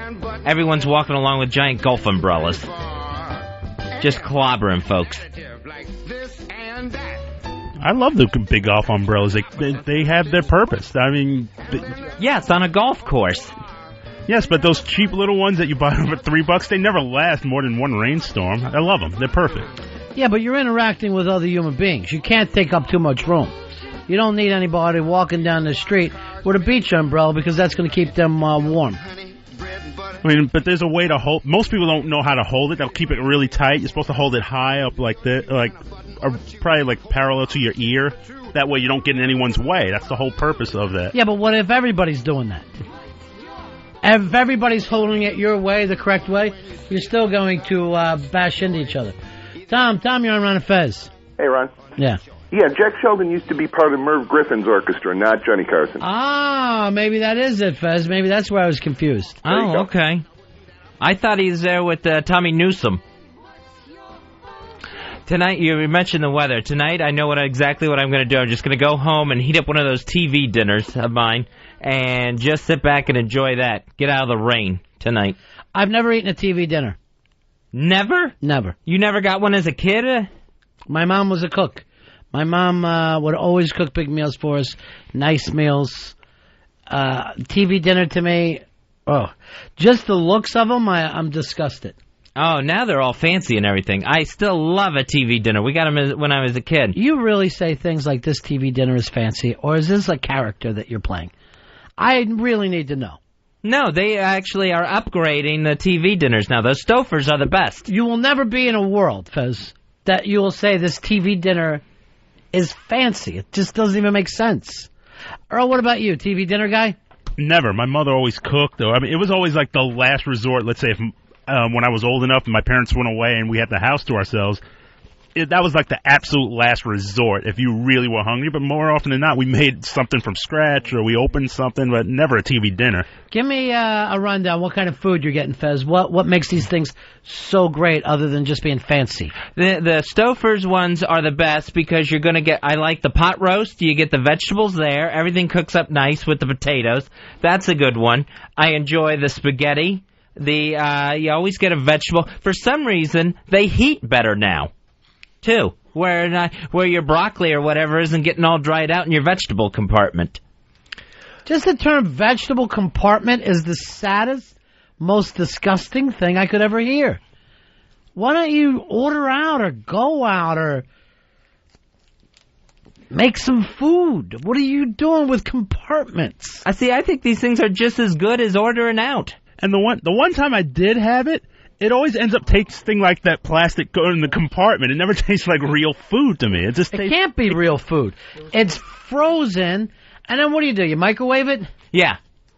Yeah. So it's been cooked for how long before you actually get it? Yeah, you nuke it for about 4 minutes, then you stir up the mashed potatoes or flip over the entree or whatever, and then you nuke it for another 4 minutes. And the key is if you pick up the plastic and actually pour a little bit of water in there, then poke holes in the plastic, it'll be very fresh and absolutely delicious. So pour a little bit of water over it, and that'll keep in the freshness, and it's a great thing. It just breaks my heart. Yeah. It breaks my heart to think of you guys eating this. They have some now that have charbroiled chicken or something like that. It tastes like it was on a grill, even though you're microwaving it. You will never fucking eat my food again. All the times I've grilled for you and gone out and got nice fucking food, and this ball buster has the fucking nerve to sit there and said it tastes as good as a frozen dinner. I'm completely pissed now. No, what I'm saying is they can give that char-grilled flavor to stuff that's frozen. It's amazing what they can do. Good. I didn't say what was better. You will not be coming over this year. You won't be coming over for Christmas. Forget the fucking Sunday meals. It's done. No, I have to come over. It's wasted on you. And you know what they've also mastered is gravy, because when you have Swanson's turkey dinner, they're great. And like some people, we can't take an hour and a half out of our day to make some gravy. Why? What are you doing, Fancy? We got things to do. What do you do? You do nothing all day. You fucking let dogs lick off your balls. There's no reason you can't sit down and have a real meal. Don, you're on Ron and Fez. Hey, buddies. I just wanted to know, Fez, do you prefer the brownie or the cherry cobbler dessert with those TV dinners? I prefer a brownie. And what I will try to do sometimes is try to undercook the brownie part because I like it a little sloppier, a little moister, instead of like a completely hard, fully microwave brownie. So you either get Stouffer's or something new called Wasted Lives, that you sit down and have it, eat a wasted life. Me, I'm saving time, and I'm getting a nutritious, fine meal. I have no problem with the taste or the texture or any of it. I'm sure you don't. You paint a beautiful picture, that's for sure. They also prevent it. A nice TV dinner prevents overeating. But of course there's some... I actually believe it promotes undereating. I would go out of my way to say that it's awful and you don't get enough. I have been known to pop another one in the microwave while I'm finishing the one that I just took out. Well, you can't do that. I wonder why your heart gave out. So Fez, you mean to tell me a TV dinner has the same taste and texture as someone who's taken the time and adds that little extra texture? Or goes out to a restaurant. Yeah, but they'll put that little extra spice into it, that little thing that makes the meal special. You get the same deal from a TV dinner. Yes. Convenience is a lot different, Fezzy, than you acting like it's just as good as being grilled. I would not mind if you say, look, I don't know how to cook, or I'm lazy, or sometimes I'm so depressed and I have to eat something other than a sandwich. But to sit here and act like you like it, there's no reason for us to go out to a restaurant with you. It would be wasted to buy you anything. Jeff, you're on Ron and Fez. Hey, buddies. Yeah. Hey, I've been listening to Fez for a while. You got the TV dinners, the social phobia, the home. He's a homebody. He's fucking Rain Man, dude. Fucking Rain Man. That's all I got to say. That is the other thing, Fez. I know you don't like to go out and eat, but you are home 21 hours a day. You could probably learn to cook and not sit there and have the Stouffer's faked fucking grilled chicken acting like, this spray gives it a grilled flavoring. Anytime I've tried to cook, it's been a disaster. I have never liked one thing that I've tried to cook in my life. Plus, when you make a TV dinner, you don't have to then clean all the pots and the pans and the dishes, the forks and knives. Everything's got to be clean. So it's laziness. After cooking. No, I look at it as efficiency, not lazy. Jeremy, you're on Ron and Fez. Yeah, Ronnie, I'm on side with you on this. The ingredient that Fez is tasting in that is liquid smoke, and it doesn't compare to real grilled food. And anyone with a palate would know that. See, I think it's amazing that they can pull that off with their liquid smoke, to add that flavor to it. That's amazing to me. Plus, I like the compartments because I have one of those things where I like to eat one thing at a time. Cock, balls, and finally asshole. See, I like you should try maybe one day dumping the TV dinner tray onto a regular plate. Then you're mixing and matching, and it might as well look like Mama cooked it. I'm serious. Why don't you do this? What? I'm going to give you money. You pick up a couple of trays, head over to Fez's house. Then the two of you sit in front of the black and white TV and watch the subway cars go by your fucking thing. I'd love like that. Like you're Jake and Elwood. I think TV dinner Sundays would be a great tradition that me and Fez could start. Let's do it. Start this Sunday. Head over, you watch the ball games together.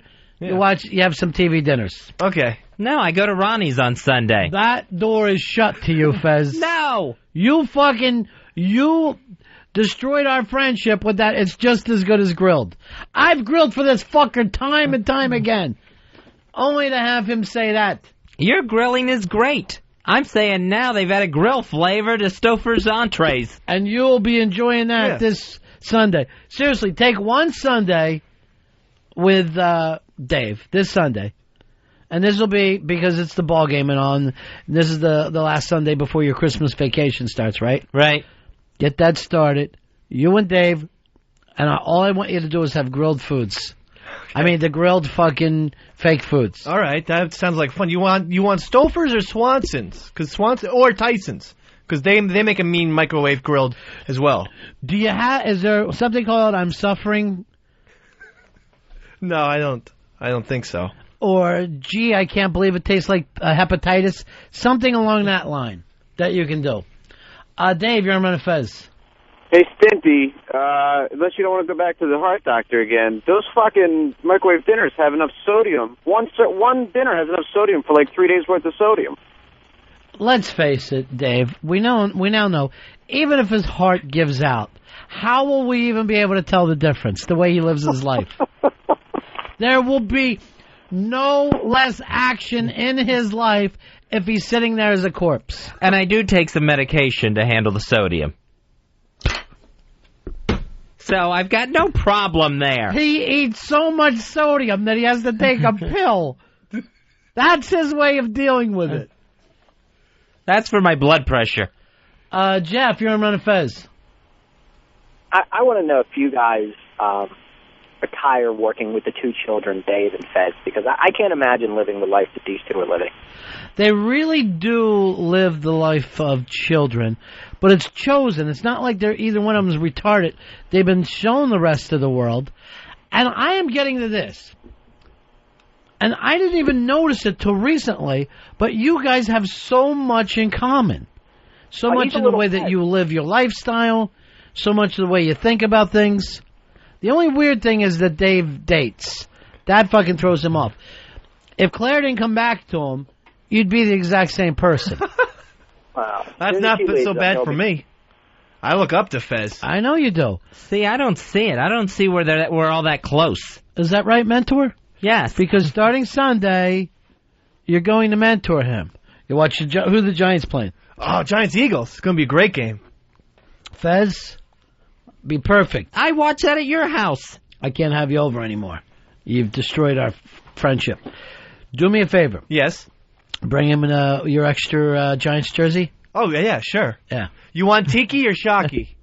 I don't want either one. I'm not putting on a Giants jersey. Here's Eric. Eric, you're on Ron and Fez. Hey, guys, what's up? Yeah. I was going to say that one caller mentioned the sodium. That's one disadvantage. Another one, I don't know if you look at the fat calories and the calorie content, Fez, but a lot of times they're pretty damn high. So look out for those things, man. He doesn't have to worry. He takes the pill. You can watch some of that stuff with your TV dinners. And, of course, there's the South Beach ones and the Lean Cuisine ones, too. You ever eat those? I eat those, too. It all depends on what catches my eye on the box of something, that looks good. Out of 7 days, how many TV dinners are you eating? I would say 4 to 5. You know how I seriously, I see you getting ready to cry there, Dave, and I would too. If I had any kind of sensitivity, I would cry too. I don't see why it's... I want you to look at Dave's face. He's crying for you. Why is he that upset? I don't understand why it's a bad thing, a TV dinner. It's just the reflection of this lonely life you've picked out for yourself. You're not doing it because you like it. You're doing it because you don't know what else to do. I know your feet are going to fall off. I know you're going to start losing toes. I don't see Why are you crying, Dave? I mean, no, I love TV dinners just as much as Fez, but maybe 4 or 5 a week upset me a little bit. Well, I mean, we should be going out to dinner, maybe. Maybe Ron's right. I mean, just... Maybe Ron's right. No. In saying cut down the TV dinners to maybe TV dinner Sundays. Or for the special day of the week? Yeah. Sunday? Yeah. You didn't know he was eating that many, huh? No, at the max I'll do is 2 a week. Because I do cook. And you're better than me. He's 3 days better than you. I hate to tell you. I don't know. I disagree. Do you ever make yourself like a nice burger or anything? No. See, because if you get a Foreman grill, there's just as simple as a TV dinner. You can literally put a frozen burger in your Foreman grill, and you don't have to do anything. You don't have to flip or anything like that. 10 minutes later. That would be real meat. That's the problem he has. He's like a vegetarian where he doesn't eat real meat. He just... You know what to do, Fez? I'm going to blindfold you. Right. I'm going to have the TV dinner. I'm going to give you a spoonful of either that or the cardboard box that came in. And I guarantee you're not going to be able to tell me the difference. I would totally be able to tell. Give me your top 5 favorite TV dinners. Let's count them down. Okay, I like the Stouffer's pot roast. That number 1 or number 5? That's number 5. Number 5, okay. Number 5, Stouffer's pot roast. All right, number 4 is the Stouffer's barbecued chicken with potatoes. I'm a little furious over that one. I'll let it go. No, I'm not going to let it go. It infuriates me that you compared that to mine. All right, 3. Number 3 is the Boston Market meatloaf with macaroni and cheese. Yeah. And, yeah, you put a little apple. Sometimes it comes with a little bit of applesauce on the side, so you can dip your macaroni and cheese in it. Oh, God. So tasty. Number 2 is the Hungry Man turkey dinner. I enjoy that one. And the number 1 is, I'm not sure if I'm saying this lady's name right, the Marie Collin TV dinners, those frozen dinners. And with that one, it's also the turkey. But hers is really, really good, too. I concur with all of those. Yeah. It's the saddest thing I'm surprised you didn't have Swanson's in there. You really should try that out. Maybe I'll bring those over for TV dinner Swanson someday. seems a little cheap for me. He named like 4 different... I couldn't name one brand. He named 4 I had no idea there were different brands. I just thought they came in yellow packets. I just thought it was a TV dinner, like the generic. Now, where do you find them in the depressed section of your grocer's freezer? No, they're right there in the front for everyone to see. Can I say, I don't see what the stigma is, because plenty of people make homemade pizza. Like, they'll buy Elio's boxed pizza, and they put it in the oven. It's the same principle. This is like a food version of depression. It's a guy who's cut himself off from the world, who is lonely, who is afraid, and sitting there eating tasteless food. You feel bad about it. I'd rather hear, oh, I'm going into my apartment at night and I'm shooting up heroin. And you think I'm joking, but I'm fucking telling the truth. Because at least if you went home and were shooting up heroin, you would be aiming towards feeling better. You would be going towards pleasure, not just apathy. See, I don't see how it's any different than just having a sandwich for dinner or ordering something from a diner or a restaurant. To me, how about you go out and have a meal with friends? You order some nice fucking food. You learn to cook. Maybe you meet people. Maybe you start dating. And I don't care which sex. I know fucking gay guys, they seem to get along great. They go looking, I don't know what they're looking at, like antiques or shit like that. You take weekends in the country.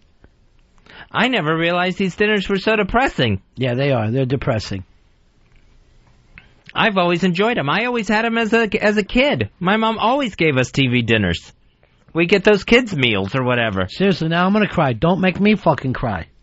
Can I ask if you have a special TV dinner table that you set up on your chair in front of the TV? Literally a TV tray? Yeah. I have my own little table just for the TV dinners. Yeah, I have a TV tray. Aluminum? Yeah. Oh, my God. What's wrong with that? You have to put it on something. Fezzy, would you please try dating? Please.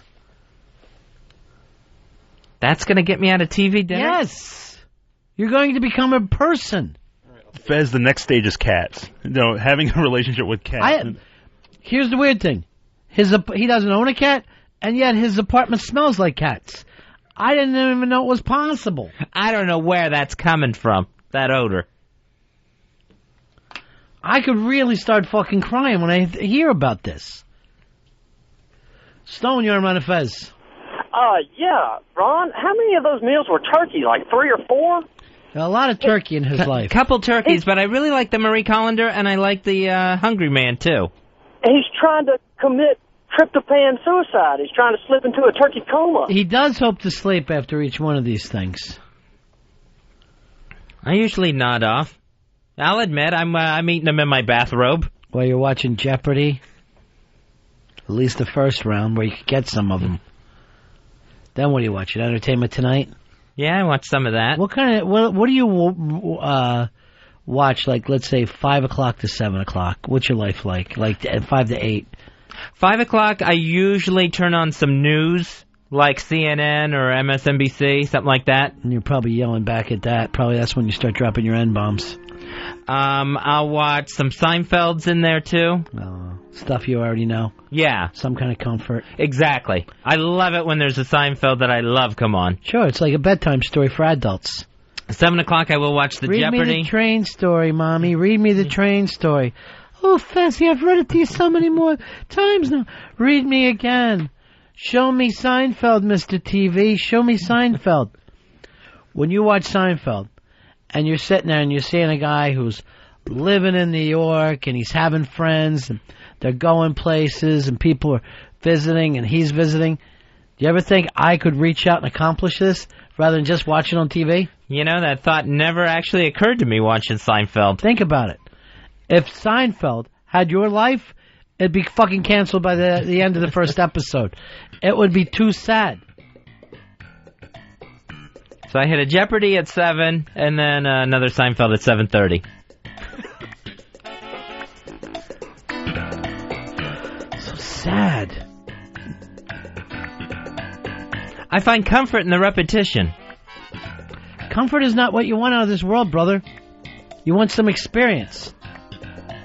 But they are soothing. A nice TV dinner is soothing. It comes out just the right temperature and everything. Morphine is soothing, but if someone spent a lifetime doing morphine, their friends would be over trying to send them into rehab.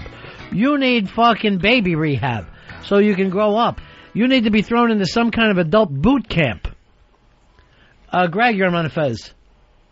I'm going to cry here. I don't understand when Fez decided to live his life like the Beatles song, Eleanor Rigby, because that man's going to die alone. It's just sad. You guys got to pick them and send them to the nut house or something. That's crazy what he's doing. I got to agree there. They are not going to take a person in the nut hut for just eating TV dinners. Listen to this song. In the church where a wedding has been. Lives in a dream. Why are you crying, Dave? Wearing the face that you keep. I'm thinking about Fez right now. This rainy day is perfect for you, Fez. All the lonely people. Where do they all come from? Roosevelt Island. All the lonely people. Where do they all belong? Father Mackenzie. Would you join one of those computer dating things? I guess I could. It didn't hold much interest for me. Maybe if you tried it once. Just got it wet. See if that makes it feel any better. Maybe you should join me on Pal Talk. I mean, you could. You want to start Pal Talking? Yeah, set up a camera and we could talk every night. Boy, that seems. Or we could eat. Seriously, seems more depressing. Yeah. We could have dinner though, like cyber dinner every night. You in front of your computer, and me in front of mine. I'm not going to toast you with my glass by tipping it to the camera.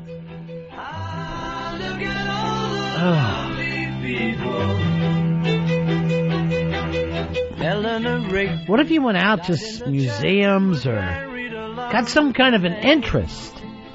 An interest, a social interest. Yeah, that could probably work. I just know that when I go out, the whole time I'm thinking about getting back home. So I never enjoy myself so much when I'm out. Maybe you should get Knicks tickets. I mean, like maybe season tickets or Rangers tickets. Be a sports fan in New York City. Could be a nice outwardly thing to do. How about drink? Go out in bars and drink and talk to people. Do you drink alone at night? Every now and then. But very I was you, I'd never stop. I would never stop drinking. And then I'd occasionally just be yelling this. How did this happen? How did this happen to me? See, the way I see it is I finally got it all set up nicely. Just in your little box, eating your box food, looking at your box on TV box. So sad. And I could say this as someone who is a total loner now. It's like, Fez, that's very, very scary. You're at least out in the streets. Yeah, I'll go out. I'll make it a point to go out. I will go to a museum. I'll actually go online. It's like, okay, what's happening around the city? What's a place I always wanted to see in New York? I'll at least do things. I'm going to tell you this, Fez. I think you owe an apology to ADF. For what? See, ADF is one of the reasons why I don't like to go out. No, I don't think so. I think that now, after hearing this story, I got a feeling that maybe he was dead on. No. He wasn't disheveled. I did not ADF. You didn't see him. I know, but I see him enough to know he probably wasn't disheveled. But you didn't see him when nobody was around. I'm sure he was fucking pathetic. ADF posted on runfez.net that I looked homeless when he saw me out a couple Saturdays ago. He said you were muttering? Yeah, that's what he was telling people at a party he went to later on that night. And Sheepy also said it.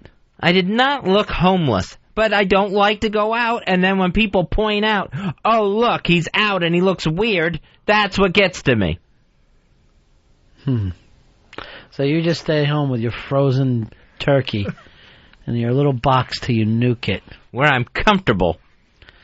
And he's just sitting there, just in the glow of that pathetic TV set going, buy a vow. Buy a vow.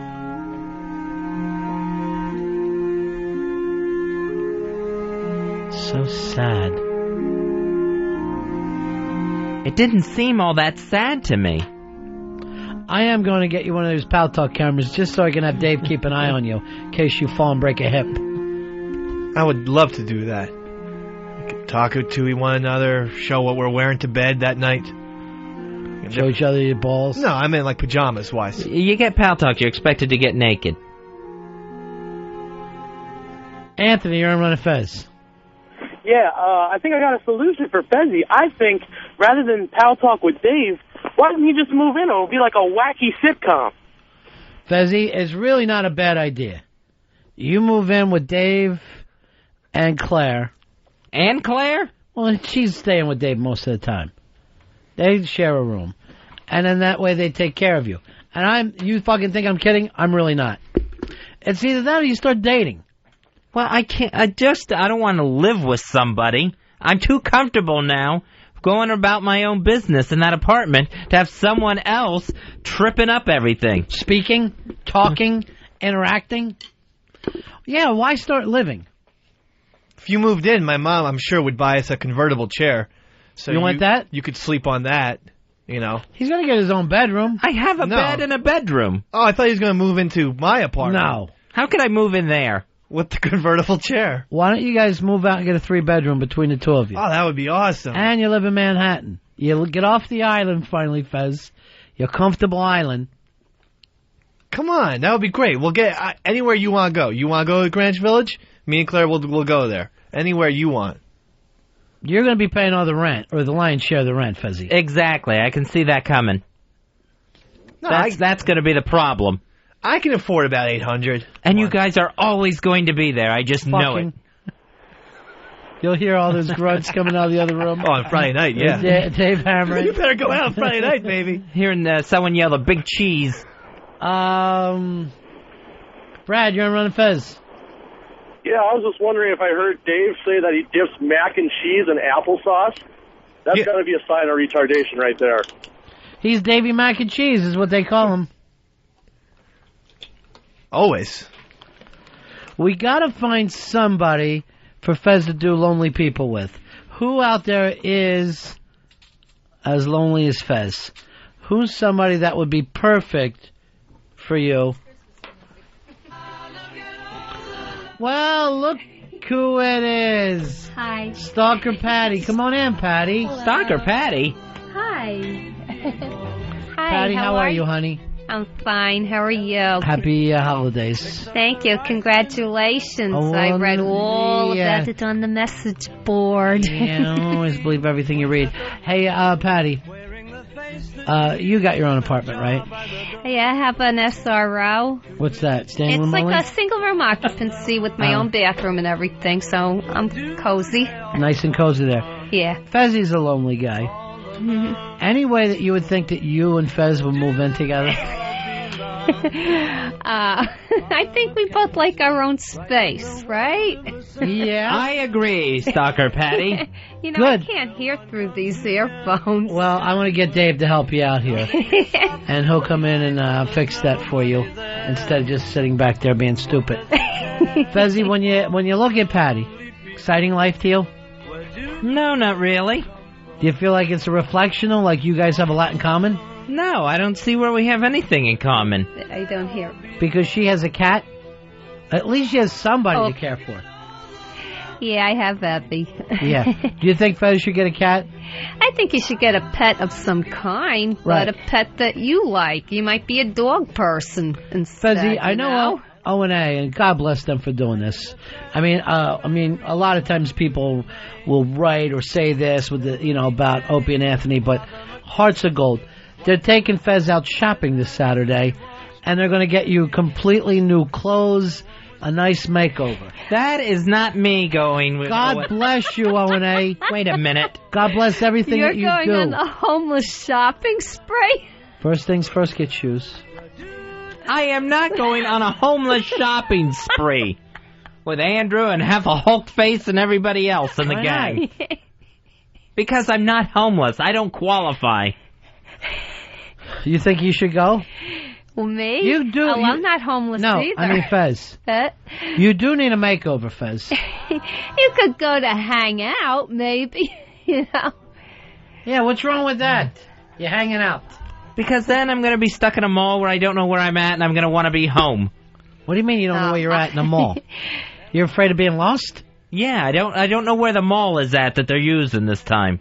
You're going to ride along. Dave will take you. Yeah. Pick up Granny. Would you take him to the mall? Absolutely. Yeah. I got Claire's car that I can drive you with, and I think I do know where the mall is. I'm not going to give it away, though. Oh, is it a secret mall? Yeah. They don't want anybody there? I thought Opie announced it yesterday. I didn't hear the name of the mall, so I have no idea. Don't go yelling it out, Fez. Okay. But I don't think they're going to tell on the radio until Friday. Yeah. You know. And I don't want anybody there, before Fez. I want you to get your clothes first. I am not going to try to push myself to the front of the line of the homeless shopping spree. Why not? You need stuff. I am fine. I've got everything I need in my Roosevelt Island apartment. Oh, God. Why don't you head out with half a Hulk face, and the two of you try to meet people? Aww. What's wrong with that? I don't think he's exactly the bait you want to use when you're meeting new people. What's the bait? Why don't you throw that wallet of yours out there? People would love to meet that. I'm sure you can make friends. If I had it, I would. Save him for a rainy day. It's raining now. I'm going to get you on J-Date. What's J-Date? Just for nice people you meet, people like yourself. J-Date, isn't that Jewish? Should I put you... Well, what do you want, N-Date? I don't think so. What do you want here? Same sex? Don't fill out my profile. I don't want to go on J-Date. Log off. Before they charge me. Get you up there. Do not fill out a profile for me. I'm going to use your picture from 1983. I am not using anything recent. I'm going to use the old black and white picture that I got of you. That one has a mullet. Shot from far away. So what? It looks great. You had healthy hair in those days. At that point, yeah. Still had some bounce to it. Mike, you're on Ron and Fez. Hey, Ron, how you doing? Good. Hey, I have a brother. He's the same way as Fez. And maybe you like to go out with Fez. Well, no, my brother's cool. Don't get me wrong. Right. They're control freaks. He has to, in his apartment, he can maintain control of all situations surrounding him. Going out in public, like my brother, has to freak him out because he's not in control of what's going on. People freak him out. I see. Is that what you think too, Fez? Yeah, I'm not pathetic. I just like to have the control of my apartment. Why don't you do this, just so we know you're not lonely? Why don't you and Patty go out one night and just put the tip of it in. Put the tip of it in, and just to get it done for both of you. What do you think, Patty? I hope that means just going out to a restaurant or something social, Fezzy? No, I'm not putting my tip in it. What about just against it? You just put it against it. I know it's finally quaffed after today's O&A show, but still. What if you do the old hot dog in a bun thing? What's that? Where you just lay it again, it doesn't go in, but just separates. Just to get some friction going. Why is everybody so obsessed with me having sex? I'm more into Fez. I'm just using you as the trollop. That's not where I want to get any friction. Thank you very much. I appreciate the sentiment. You sure? Yes, I'm sure. I just want you to try it. This would be like an exhibition game for both of you. Nothing counts. Scrimmage, if you will. Sexual scrimmage. I don't want to be shirts or skins there. You want her to use a strap-on? No, I don't want her to use a strap-on. Gel you up with some butt lube and then come at you from behind with a strap-on. See, I'm losing control here. I don't think you are. I really don't. All right, hold on. I got a call from the future. JD, you're on Ron and Fez. I'm calling with a telephone call from the future. Yeah. Former radio personality Fez Marie Watley was found dead in his apartment today. When his mailman noticed that no mail had been collected for 2 years, Fez Watley was found dead sitting in front of his air conditioning with a Swanson turkey meal. It's going to be real sad.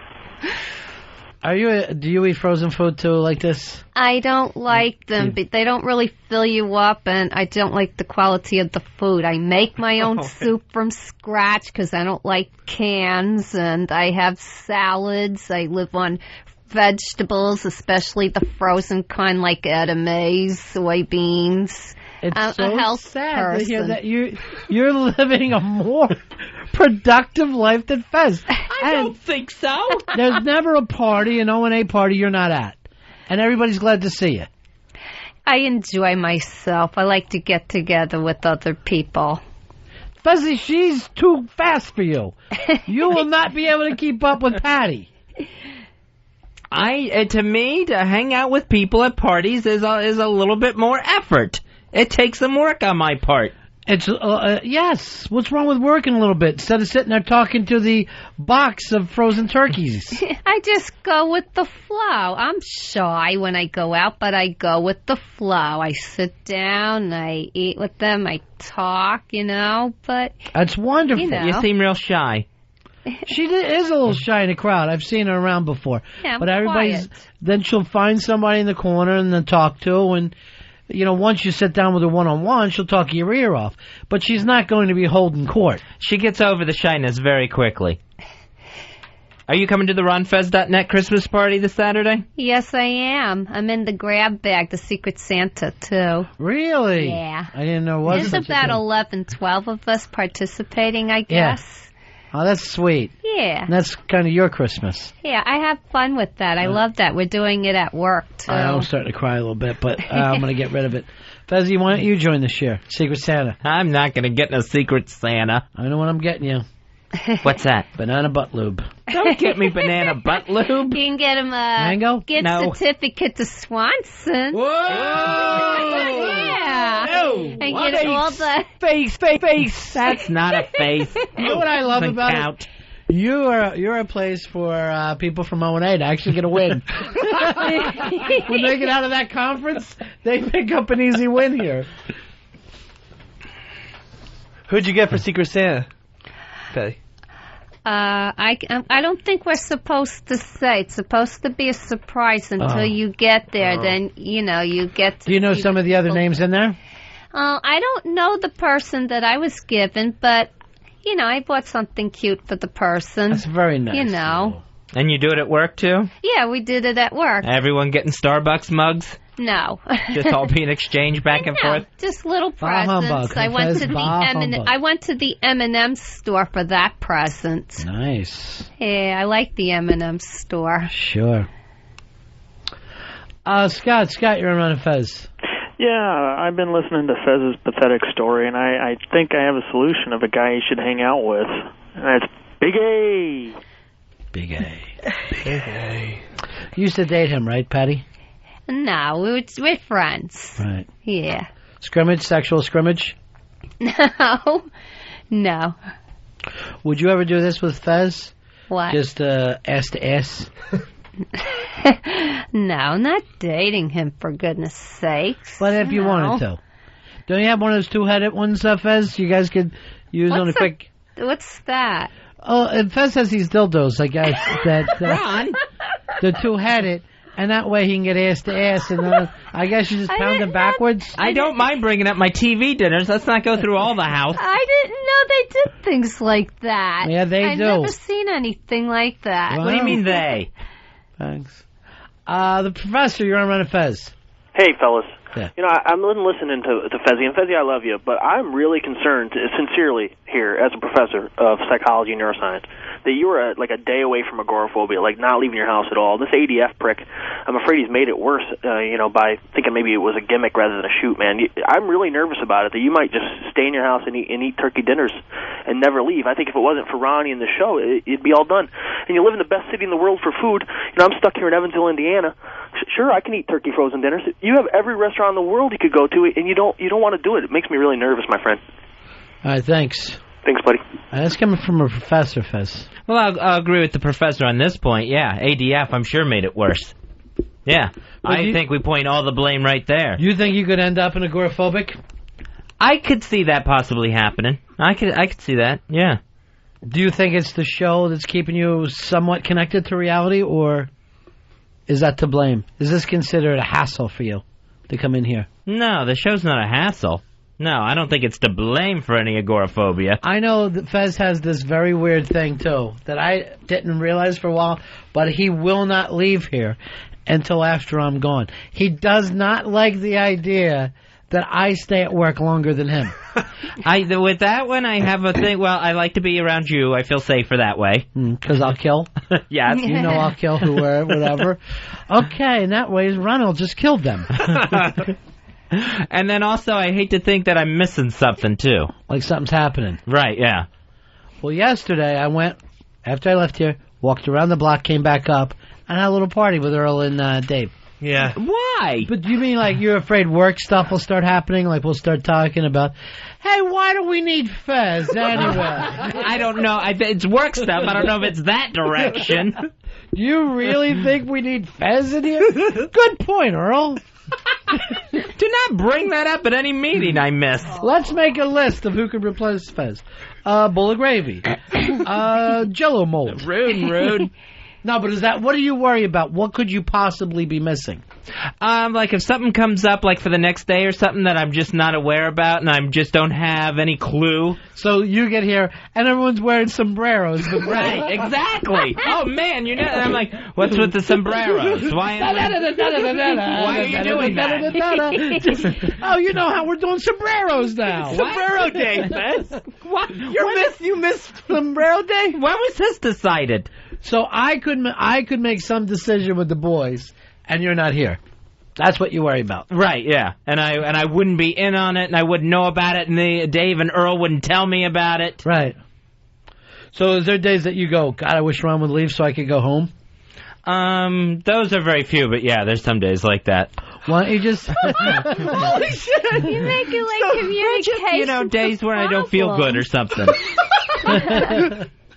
What's that, Patty? You make it seem like communication's a problem. True. I don't even know what that means. You'll never not be in on anything. Right.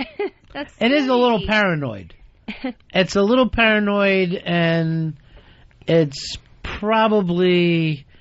I know at some point you probably think people talk behind your back, right? Oh, I just assume, yeah. Is that your worst feeling if people do that? Oh, yeah. Yeah, that goes back to the ADF thing. Well, long before that, but right. I mean, just as a more current example, you know, I had a whole party a couple Saturdays ago talking behind my back. And that hurts, right? Yeah. Okay. See, I know it happens, so when it gets confirmed that it happens, that's just concrete there. But you wouldn't think that Ron would talk behind your back, so... Not in a bad way. Right. But if I just going, what do you guys think of Fez? You're not there to go, he's great! Love him! No. But you think, even if we were saying good things, you wouldn't like it. Right, yeah. Not nice to talk behind people's backs, though, like that, in a negative way. Well, people talk about each other all the time. I mean, it's not necessarily talking about someone behind someone's back. I agree. People are constantly talking. I totally agree with that statement. And that worries you? Yes. Yes, it totally does. Now, here, just so we know, to get back into this. Right. This is the only time I've seen you in like a year really involved with the show is when it's about you. Anything else, you're haphazard. You may be involved. You may not be involved. If we could get you to have this passion about stuff that aren't you, I think that you'd feel great then. Yeah, that's a good point. Yeah, I would agree with that. Well, Dave brought it up to me last night. What? Yeah. When? At the bowling. What bowling? You guys went bowling? It's a 3-man league. Well, we had to get a fourth, but... Yeah, you always have to. Yeah. You could have asked me. Maybe I would have wanted to do that. Yeah. We didn't know. But the other guy's a really good bowler. You wouldn't want to bowl. Yeah. The balls are too heavy. I can bowl. No. You need to be at home resting. I'm not going to pop a stent bowling. But anyway, the point is this, Fez. I want you to work on this. You leaving here before me. Oh, I couldn't. Doesn't have to happen today, but at some point in the future, you're like, all right, guys, I'm going to take off now. Because normally, how long does he leave after I leave? 3 to 5 minutes. Oh, now, bullshit. I never knew this until once I got downstairs, and I'm like, I call up, and I go, Dave, tell Fez. He goes, Fez already left. I go, he left? And then he's like, yeah, he always does. He goes like this. Rat. You didn't know this? 5 minutes after you leave, he's gone every night.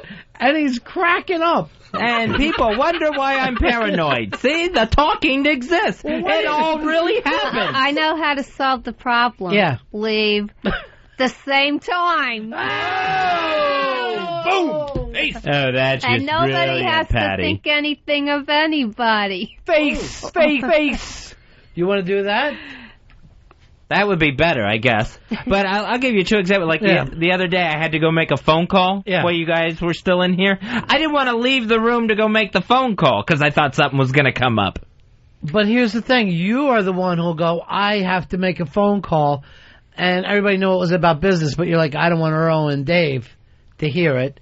And then other times you'd be like, could you guys leave while I talk to Ron? Even though it has to do with all of us. Right. Then I like to do it the other way. Right. I don't like it on me. I like doing it to other people. People do this a lot of times.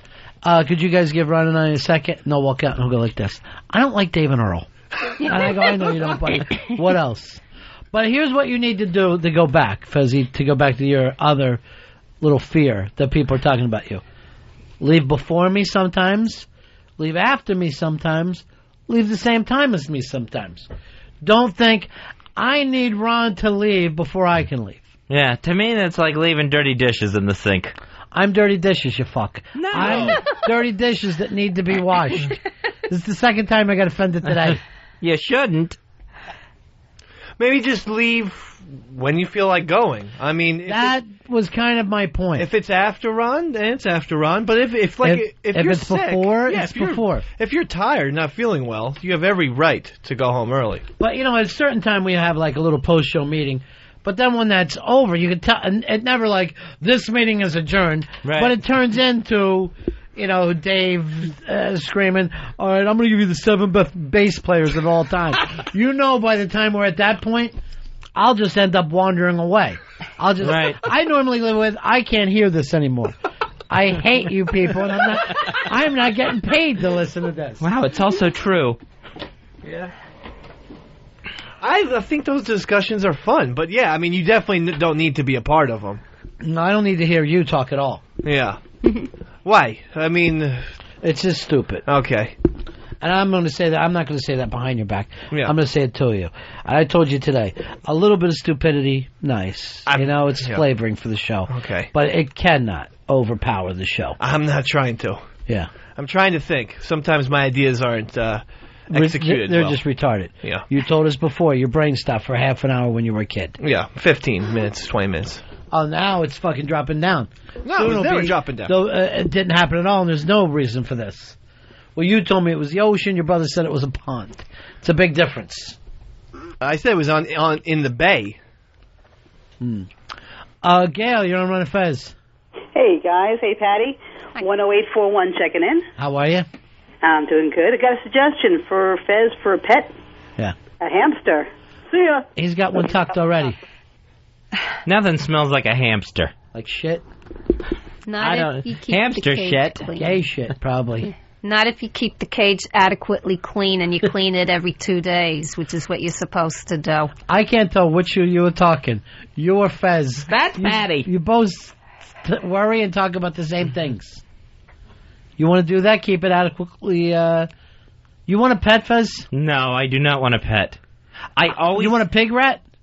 One of those little pigs that look like a rat? Oh, no. That would freak me out. Tracy's brother has one. Fucking filthy. And yet, anytime I see it, it reminds me of ham. You ever see they have those little, their little hooves almost make their feet go up, and they look like they're cocktail waitresses. They're just walking around. No, I don't want a pet. Some of my nightmares that I have, a reoccurring nightmare, is that I've killed a pet. And whether it's a dog or a rabbit or a cat or something, like in the dream, I've neglected it so much that all of a sudden it dawns on me, oh, I was supposed to go feed that pet, and I go and it's dead. All right, so what did Carl Jung say about dreams? We are everything and everybody in our dreams, right? Right. So that pet would be part of you that you were neglecting.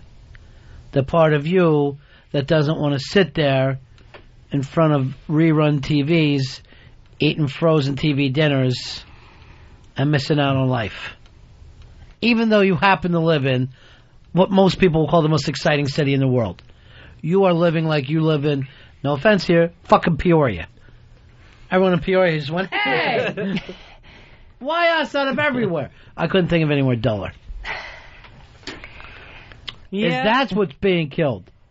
I can see that. I just thought it was worrying about any sort of responsibilities. Maybe the dream is giving you a suggestion, and that suggestion would be kill off the obedient side of you, because pets are usually are obedient. So maybe, in other words, it's like when you leave after Ron, in a weird subconscious way, you could be being obedient to him in some strange thing. Maybe you're the pig rat. Right. Well, no, yeah. I am not a pig rat. But maybe just kill that part off and just say, I'm a man of my own destiny. Do you feel like you're a pet here? Like in the show Pet? Would you make a great pet? No, I don't feel like a pet here. No, why would I feel like that? You know how I always have you eat out of a bowl. Does that bother you? The thought of it does. Would you want me to give you like a little pillow in the corner?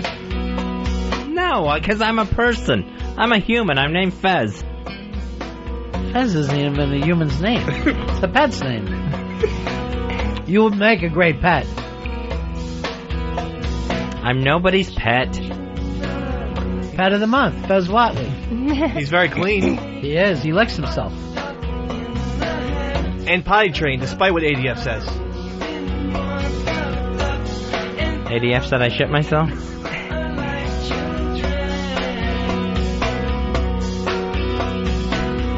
Don't feel bad about this.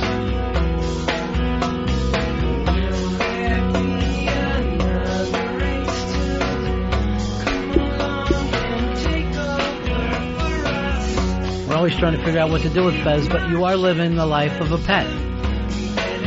You're content, you're not happy. We'll make great pets. We'll make great pets. We'll make great pets. We'll make great pets. We'll make great pets. We'll make great pets. We'll make great pets. All right, you're coming to this party Saturday night, Fez? Yeah, I'm going to be there. Why don't you do this? Bring a date. Fez on a date. Who would I bring? I guess a guy. Oh, you and Dave can go together. Dave can be a date. Would you like Patty to be your date? I'll just meet Patty there and say hello to her. At her house? No. At Calico Jack's when we get there. You want me to call my brother? You want to? My snip brother? What's snip mean? Circumcised? We'll make great pets. We'll make great pets. We'll make great pets. We'll make great pets.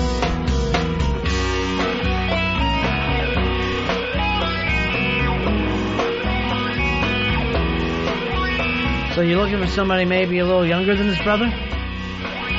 What about Sheepy? I can't imagine walking into a party with Sheepy on my arm. What about Irish Alky? Too drunk. So you need a sober guy. And Irish Alky's already spoken for. What about that guy Big Jim? Used to like you. Big Jim liked me? I think so. How about Earl? Not so much you, but he liked guys like you. But he dates. He goes on. He meets people. I think I'll probably just show up at Calico Jack's myself. You know who I'd like to see Fez date? Tim Gunn. Tim Gunn would be perfect for him. Tim Gunn from Project Runway. He's holding out for the next season. They don't think he'll be back on Bravo. Would you want to go out with a chick? I just want to go out myself. We can call an escort agency. I mean... You want to go out with a black whore? Don't have to beg her. It's going to be a little obvious walking into the RonFez.net party. And we'll just call her your long-term girlfriend, even though we all know differently. I don't know, Fez. You're very difficult to try and fix. Yeah, because I resist repairs. Why don't you do this? Could you do this? Could you leave now? Leave now and say, I'm going to take the rest of the show off. No, I couldn't do that. And the rest of us will be just here talking behind your back about you and going over things and taking calls. No, I wouldn't be able to do that. What if... Even if I could hear, I've turned on my MiFi and start listening to it, I'd still feel bad about it. How about, like, baby steps? What if he at least left the studio for, like, a couple minutes? You want to do that? I mean, maybe that would just help you, baby steps, Why don't you walk down to the bathroom and just see how long you can do it? No, let me just stay here. Walk down to the bathroom. All right. I'm going to be right back. Okay. How you feeling so far, scale 1 to 10? Like, everyone's going to start talking about me the minute I'm out the door. I'll let you know if anybody talks about you. Good one. Thank you, Patty. You take names while I leave the room. Dan, you're on the face. Hey, I miss Human Fez. I think his problem stems back to his childhood when he was forced to stay inside and eat. Old fatty pneumonia days. Do you think that was it when fatty pneumonia? Yeah, it could be. I mean, I didn't go outside much as a kid. Barely at all. And it was a lot of staying in and watching the same reruns that I watch now. And basically having TV dinners. Not a lot has changed. And even they were reruns at the time. They were after school. We didn't watch them fresh. Play? No. No, I play with the other kids. Oh, I remember when I was a kid, we had the Secret Diamond Club. It was a secret. We looked for diamonds, and it was a club. Well, we all couldn't grow up. Me and 5 other neighborhood kids. She grew up in Johannesburg. Babel. Yeah. Her home was Babel. All right, Fezzy, up you go, and out that door, and even though just go and sit in that on that couch right there. Well, when can I come back? Well, after I give you the signal. Go out there and just relax. Off you go. I hate doing this. I know you do, but it's going. It's working. Palms are dripping. I thought that was the pits. I thought that was cum all over you. All right, go over there and sit. Yeah. No microphone for him. No mic at all. He's off the air completely. Yeah. The whole point isn't so he loses control. Aww. And go board up stand in front of the door so he can't get back in. Fez, can you hear me? Can you just give me a wave? I need you in here, Fez. Come in. Come in. You're needed. Oh, God, he can't get through. No, Fezzy, you're needed here. I'm keeping him. You're needed. I got him. On the air. The show's going on. Just give him 2 inches. The show's going on without you, Fez. Just give him enough to yell through. Let me in that door. The show's happening without you. Back off the door. Let me in. Fez, I got your 3rd grade teacher on the line and your brother. Mrs. King and Courtney. This is the strongest he's ever been. All right, watch. I don't want. Wow. I don't want to push in his heart. I worry about his heart. You're like a bull. You're like a bull in a china shop. Why is Laura the china Ingalls. shop? Wow. All right, Fezzy. How was that? Was that good? It was awful. When I saw you wave me back in, Well, you weren't here. You weren't in the seat you were supposed to be in. I think I'm bleeding. Are you really? No, I was something. Yeah. All right, I've got to send an email to Elo and Wiki to let them know that you were not at your station today. Do not send that to the XM executives. And that should be put on your permanent record to come up at further reviews. Negligence. Negligence is what it is. Do not hit send. Everything is supposed to be... Everything and everybody has a place. Yes. And you weren't in yours today. Well, not through my fault. I will say he was quite strong. That was that psychotic, I need to be in control. But I don't need you making him work his heart like that when the guy hasn't moved in 2 years. And then suddenly now... The worst thing it's like a guy shoveling snow. You ever hear that? It's like the worst thing for your heart that you could do is that upper body exertion. Those guys drop dead. You must get like 20, 50 of them a year every winter across the country. And now they're saying, look, if your husband, if it snows, ladies, you shovel because your husband's going to drop dead out there. That's why my mom bought my dad a snowblower. He still has to go out there, but no more shoveling. Joe, you're on Ron and Fez. Hey, Ron. Yeah. I'm not sure what the guy's name is. Dave could probably figure it out from board gossip. There's a guy on Pal Talk that's openly gay and seems to have a thing for Fez. He's on there every now and then. Maybe if Dave can have one of his... Do you know him, Dave? I don't know him, but I'll find out.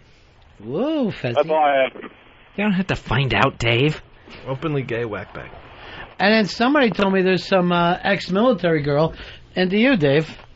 I've seen a little thread like that. You think they're just teasing the retard? It seems to be a little set up, perhaps. Tanker Girl is this broad's name. You're not falling for it? It just doesn't seem, I don't know. It seems a little fake right now. It's smart for you not to believe. Yeah. It's smart for you to think this is better than it could be. Now, it doesn't mean I haven't gone to her MySpace page, like, badge to it.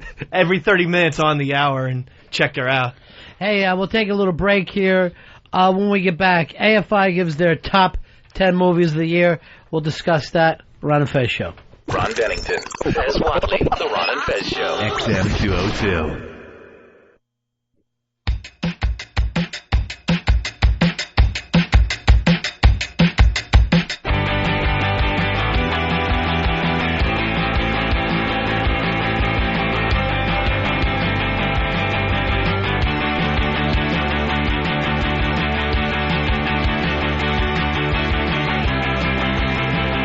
Ron and Fez Show. Fez pointed this out. Was it Saturday night? Yeah. You got a little party? Yeah, this Saturday at Calico Jack's. It's the RonFez.net Christmas party. The gang from RonFez.net will be throwing that one. Calico Jack's, 42nd and 2nd Avenue, starting at 9 p.m. Now, have you talked to Randy yet? Are you taking her out to lunch soon? I got an email from her. I got to get back to her. All right. Very, very exciting times. All right, I talked about this yesterday, Fez. The AFI, American Film Institute, they picked out their top 10 TV shows of the year. Here we go. This is AFI top 10 movies. Now, if I was to sit down and make up my top 10, I don't think I could get out 10 movies that I actually like this year.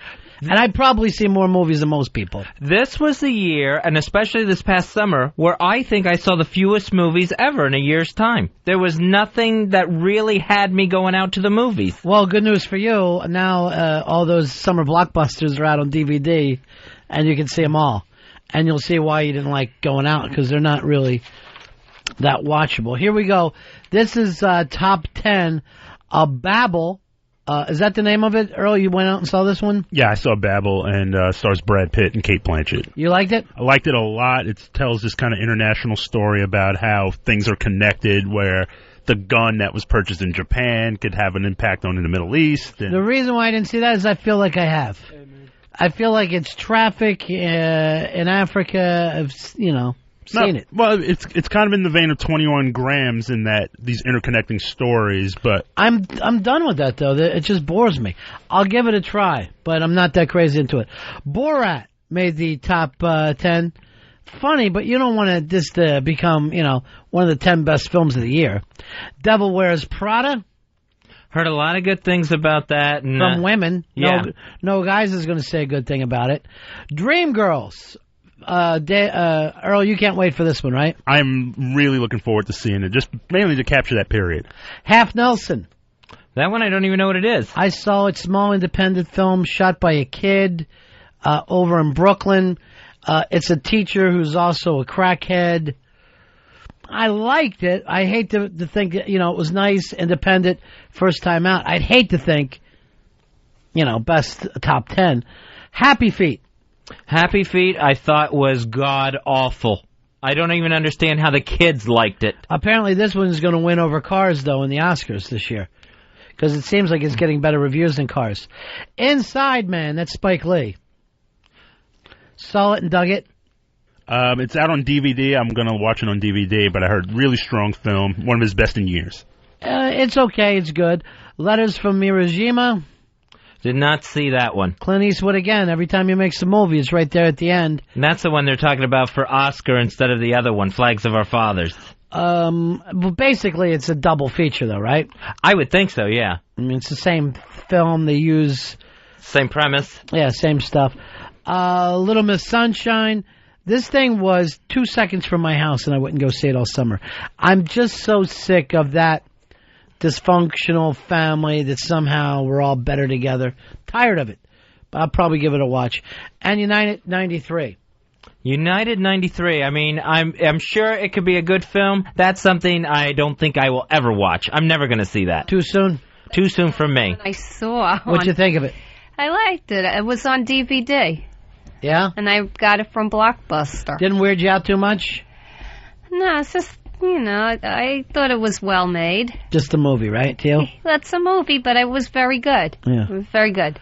Earl, did you see this one? No, I'm not ready yet. I'm totally not ready to see that chapter in our lives yet. I'm just so not ready to do that. That's true. Now, they did this film, I just saw it on cable last night, had the 1966 West Texas basketball team, first time an all-black team won, and I felt, in basketball in the NCAA tournament, and I felt like that was too soon to get over that tragedy. 40 years was not enough for me, Earl. 40 is plenty of time. Could you believe this guy? Can you believe this feel-good story? Somehow, he had a team of black guys and yet still managed to win basketball. It was shocking to think that it could happen. In any other movie, he'd be the evil coach that you're going up against. I still think he was. Wasn't John Voight, he played, he played Adolph Roop in that movie? Yeah.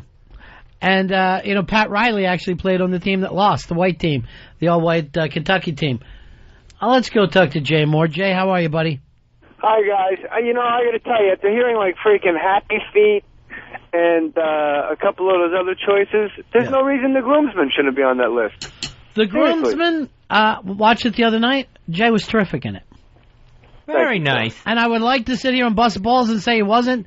He was fucking dead on. That's everybody I grew up with. Yeah. And it would, if it wasn't Jay, we'd be quoting the movie all the time. It's that type of character that he's playing. It's always our favorite guy in the movie. You didn't talk to me for 8 years because you're a gay? No, my favorite thing is, you've changed, Top Cat. You changed, Top Cat. No, I was saying that even as the movie's going on. So I thought you did very well in it, Jay. Wow, that's coming from the Church of Ron Bennington. I'm a disciple, brother. That's the best. No. Now we can just get people from Whackbag to think I'm not a fucking washed-up has-been. You know what I need to do? I need to middle in fucking clubs in Okie-skokie fucking Wisconsin to get some respect on the boards, you know? You don't have to worry about the boards. You just keep moving on. I know. Listen, I want to tell you, Happy Feet I took my son to. 10 minutes in, my son took my hand and said, let's go, Daddy. And yeah, it's gotten good reviews. And Fez, you told me the same thing. Rap said that, watching it with his kids. Yeah, there's just, you have the tap dancing penguin. The story is the penguin tap dances. He can't sing, but he can dance. Right. And Ronnie, hold on. Ronnie, those Coca-Cola commercials where they'll get a bunch of fucking polar bears and they'll do a funny dance. It's an hour and a half of that. It's nonstop. It's fucking astoundingly bad.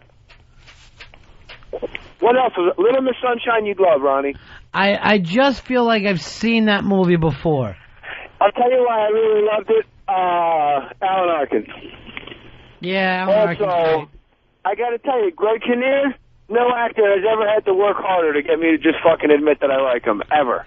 I'm not there, and even after he played the Dick Vermeil, I have not jumped on to Greg Kinnear yet. Yeah, where was Invincible and all that? Didn't make it. I can't believe it. Yeah. He was great as Dick Vermeil, wasn't he? I believed he was Dick Vermeil. I bought it. He didn't cry enough. They're not hungry man dinners, they're lonely man dinners. Oh, that's so sad. That's why I worry about Jay. Well, I think Eastside Dave going over there, those two rolling together, they're like Laverne and Shirley. Jay, let me ask you this. Is your supermodel fiance got any supermodels that Fez could hang out with? We keep them all on the wraps. Yeah. They're all in the house wrapped up in a carpet, ready to be dumped off in Yermo. Oh, yeah. What supermodel would be interested in me? Fabio? Fez, I'm telling you, Fabio, please. The guy got hit in the face with a fucking bird. He's tainted now. It wasn't the first time he got hit in the face with a bird. That fuck. I see him at the gym, and he's got an oddly fat ass. It's hilarious. Is that right? I've been working out a lot, Ronnie. I dropped about 8 pounds because, you know, the groomsmen had the big belly. Yeah, I know, but you know, that's your thing. You're like De Niro. You're up, you're down, whatever it takes for a role. I'm all over the ice on that movie. I'm so glad you liked it, Ronnie. You know what? I mean, if I'm going to be honest, and I'm a fan of Ed Burns, I thought maybe he needs to do a little different thing, but my favorite thing in the movie was you. I liked your character. I liked using City Island. I thought it was hysterical to have a movie set in City Island. I thought Matthew Lillard really nailed it, too. I thought he was great. I thought he was super sensitive without being faggy. He's a friend of yours? Not really. Okay. All right, 866 Ron Zero Fez. Hold on, Dan wants to give us a little Jay Moore update here. Dan, go ahead, buddy. Hey boys, what's up? Yeah. Listen, Jay, I gotta call you out on this saggy sound ABC Family. What were you thinking? Yeah, I don't understand. I posted on Whackbag earlier this week. I don't understand what magical fucking jobs the rest of the friends of these shows, meaning O&A and Ron and Fez, have, that every time I take a fucking job, it gets its own thread for its gayness. Like, what the fuck is Bobby Kelly? Bob Saget's on a fucking game show. Joe Rogan hosts fucking Fear Factor. Rich Voss is in a club. Bobby Kelly was on Toygasm. Here I am. I'm not fucking hoofing it, making a fucking living. I'm a single fucking dad, getting up every morning, going to the studios, putting a fucking movie on my back, for Christ almighty. And all the while, my day job is a fucking top 20 TV show, and you break my fucking balls about it. I'm kidding. Hey, listen, my family... No, you're not kidding. You didn't fucking call up the kid around. You're not that smart. It hurts him. It hurts, Jay. It doesn't hurt me. I just don't understand. You know, I'm actually probably the most famous guy that calls into these shows. But here's the thing. Who would turn down a movie? Fez, you ever think your life would ever be... Brad Pitt can turn down a movie. Right. George Clooney can turn down a movie. Literally everybody else will take the movie. I do the B. Arthur story. They offered it to me. You'd be good at it, too. Thank you. You could play your beard. When you start getting checks with 2 commas routinely, then you can turn shit down. Right. But when you do the groomsman and you make fucking $2,000 a week for 4 weeks because you love the words so much and you know it's a chance for you to play a character with people like you, Ron, like guys like you, right in my wheelhouse are going to go, yeah, this is guys I grew up with. This is good. This guy did a good job as an actor. Like, I'm a fucking comic. Like, that's a big deal for me. Some movies you do for the money, Pluto Nash. Some movies you do for the words. Go.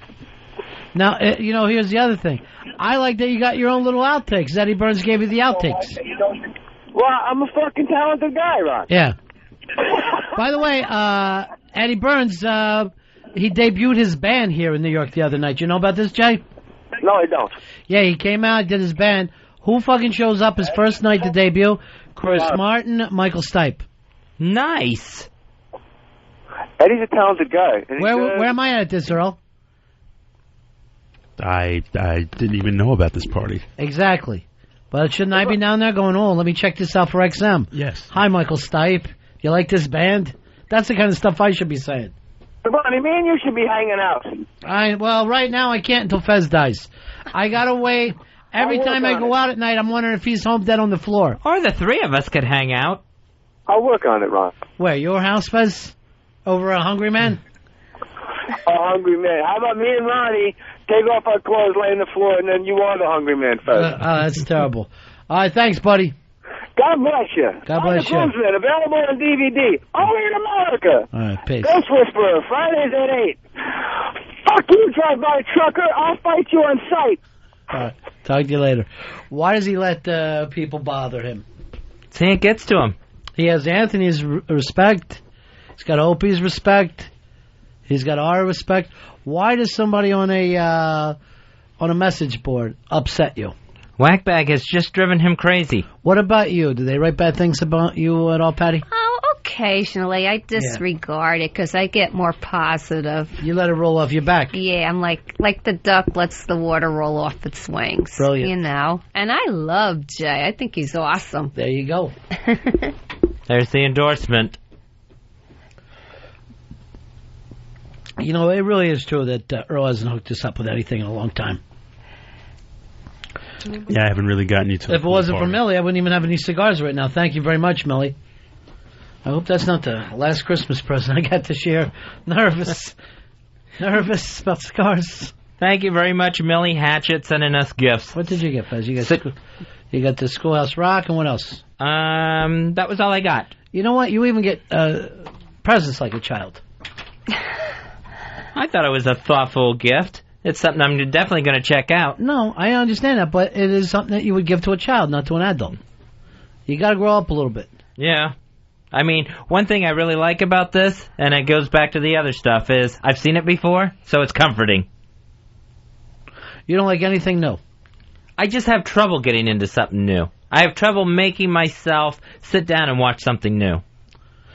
Even in movies, you like movies that are like sequels. Yeah, I love a sequel. Like you're excited about Rocky because you already know him. Yeah, I know the Balboa family. I'm familiar with his work.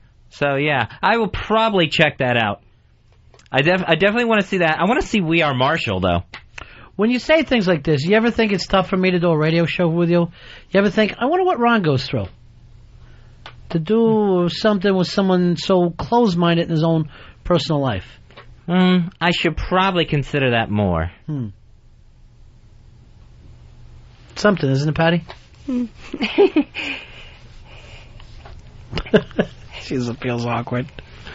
I also want to thank Millie. She sent me 2 books. She sent me Dinosaur Babies and the book by Tom Lutz called Doing Nothing, A History of Loafers, Loungers, Slackers, and Bums in America. Are you in there? I'll check the bibliography, but I wonder what that meant. And Millie gave me a nice chef's puppet, which I appreciate. Aww. Thank you. That could be like your new character on the show. Bring him in. Is that already a famous chef, Fez, that puppet? I haven't seen his. Chef from Sesame Street? Yeah, there's the Muppet Chef, the Swedish chef, I think they call him. Aww. So, Dave, by the way, I noticed your favorite movie did not make the top 10. Yeah, I know you want Scorsese to win an award. I don't see it happen. That's an absolute outrage. And not only that, but I've heard that now it seems like if it's not Clint Eastwood, his old buddy De Niro might get Best Director for Good Shepherd. I'm actually looking forward to this De Niro film. It may be the only film I check out over the Christmas break here. Yeah, no, that is my number one film, that and Apocalypto. I can't believe this, though. This Matt Damon is becoming one of my favorite actors. He's unbelievable. He was, I think, the best part of Departed, and he owns this movie, according to Cindy Adams. You fucking sit around and read Cindy Adams as if she knows what to bring. I think so. You read that old prune? I hate her guts. He really does. Twice I've been with him and Cindy Adams is there, and Fez, Earl was there, and he'll bring up that he hates her. It's like who rolled her dry ass into it? Ugh, she's awful. Why attack her on age? Why not just attack her on her work? Why be an ageist? Well, she's just so out of touch with things. She's like, and they're living together. I'm like, yeah, I know she does. I'm like, that is true. Like, welcome to 1973, Cindy. They're a bastard child. They brought a bastard child into the world. Victor, you're on Fez. Hey guys, 2 quick things. Yeah. First off, I caught something that Jay Moore said on the phone. Jay Moore said that he is the most famous person, or one of the most famous people that call the show in. And I just wanted to say that's because everybody else is working. He has time to be on the phone. And I also wanted to say, why is there no energy in today's show? Fez? I thought there was energy in today's show. I'm going to disagree with the caller on this one. I've been listening to you for about an hour, and I have not had any energy. I'm driving down the road going to the Eastern Shore about to fall asleep. Here's what to do. Where are you driving, on 95? No, right now I'm on 50. You want me to turn the car real hard to the right and maybe bounce off a couple walls? Yeah, give me a little energy. Just take me, give me something I can live with. All right, guys, have a good one. Peace out. 866-RON-0-FEZ. 866-RON-0-FEZ. Jordan, you're on Ron and Fez. Yo, I think Matt Damon's the worst fucking actor. How do you like that guy? I would have agreed with you, and I used to bust his balls, but the last couple of movies, this fucking kid is coming on gangbusters. I think he was the best part of Ocean's 12. I agree 100%. He was outstandingly funny in Ocean's 12 in a movie that wasn't funny. The Bourne supremacy deal, all those things. I never thought he would have been able to pull off that part. He was the best thing in the last Scorsese film. And, you know, you're talking about great actors in that film. He stole the movie. And now I understand the best thing in this new picture, which may end up getting De Niro an Academy Award as a director. And he's great in Good Will Hunting, and he was amazing in Talented Mr. Ripley. He's the fucking real deal. If you look at it, if you've put 6 or 7 great performances together, you are considered a great actor, in my opinion. I always thought he would have ended up in Affleck's shadow. When the two of them were kind of on that even keel. He was there for a while. He was in the shadow for a while. Yeah, right at that Armageddon period, where Affleck went to Armageddon, and he did Mr. Ripley, and you know, that Armageddon owned the world. Right, Mr. Ripley was kind of a flop, even though some people liked it. It wasn't a big hit movie. A couple other things he did just didn't seem like he was going to take off. Affleck is the one who got on. But it's like Matt Damon was trying to become an actor. Right. Affleck was becoming, you know, a magazine star. James, you're on Fez. Hey, Ron. Yeah. From one cigar connoisseur to another, I was wondering, do you enjoy flavored cigars? You know, I got to tell you the truth. I like the taste of tobacco. I'm not looking for some kind of spray-on shit. Doesn't really do anything for me. Yeah, why? I mean, it's like menthol cigarettes. I never got that either. You either have Trident or have cigarettes, but don't have a combo. Rob, you're on Ron and Fez. Hey, what's going on, buddy? Yeah. I played over with Ed Burns the other night at the Cutting Room when he was there with Michael Stipe and Chris Martin. No, you were on stage with him? We weren't on stage. We were the first band that played. The second band was the Devil Machine, and then Ed Burns was on. How was it? But, it was great. We have a video company, and we videotaped the whole show, so it should be up on the internet probably in like 2 weeks.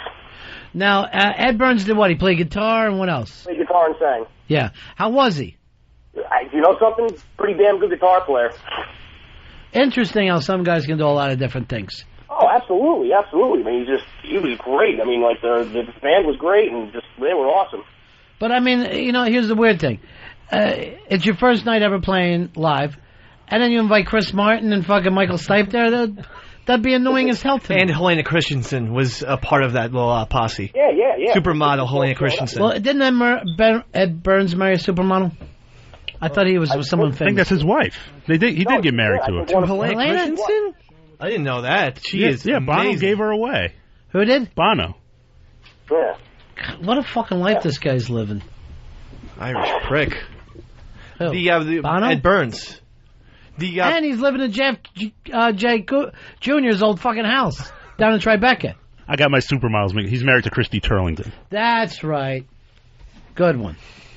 So this other one's just a friend. Right? Well, when you know a supermodel, you know you're fucking hanging around with supermodels. You're dating a supermodel. Who is she going to hang around with? Fat girls? No, she's going to have supermodel friends. Scott, you're on Ron and Fez. Hey, guys, what's up? Yeah. Y'all were talking about Matt Damon. I wondered if you saw the video on YouTube of him on Jimmy Kimmel's show, flipping the fuck out. You know that was a joke, right? Well, that's what I wanted your opinion. He's such a good actor. It looked real, and I wanted to know what y'all thought about it. No, that was a bit that those guys did that went over like a couple of months. Where Jimmy Kimmel used to do this bit where, our apologies to Matt Damon, we ran out of time. Our apologies to Matt Damon, we ran out of time. He would do this all the time when he ended the show. So then one night, he actually had him booked. They made it seem like as soon as he came out, sorry, we're out of time, we'll have to go again. And then Matt Damon was like, fuck you, you're an asshole. It was pretty good stuff. Matt Damon, the other night, I think it was on Letterman, where he was doing the Matthew McConaughey impression. Fucking hysterical. Hysterical. And he hit a home run at Fenway. He was able to get batting practice one day, and he was able to knock one out. That's great. Now you've taken this, to me saying the kid can act, to now you're taking it to some kind of hero worship, where you're setting him up like he's Elvis Presley. No, I just think, if there's one person that like maybe I could be or something. Or is it, if you had to be with a guy, would it be Matt Damon?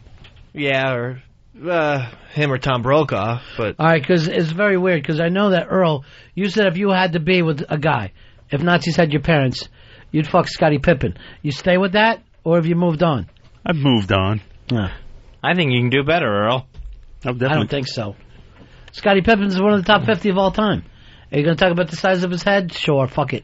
What's Earl care? It's kind of an Alice the Goon type look. This way, at least, when you're done fucking, you shoot hoops for a while. So you got something to do. Or play defense if you're going to, hang out with Scotty. Scotty couldn't shoot a jumper, Mr. B. What? Scotty's very overrated, if you just want my personal Ask Michael opinion. Jordan if he's ever won a fucking ring without Scottie Pippen. When Scotty played on other teams, or when Michael wasn't there, how many championships did Scotty get? None. How many did Michael have without Scottie Pippen? 0? Yeah. I don't know whether he went to any of those Wizards games. I was there. He was an amazing defensive player. Offensively, you're not going to... Earl could beat Scotty and Horace, trust me. You ready to back that up, Earl? Hell no. Because I got a C note I'll put on Pippen right now.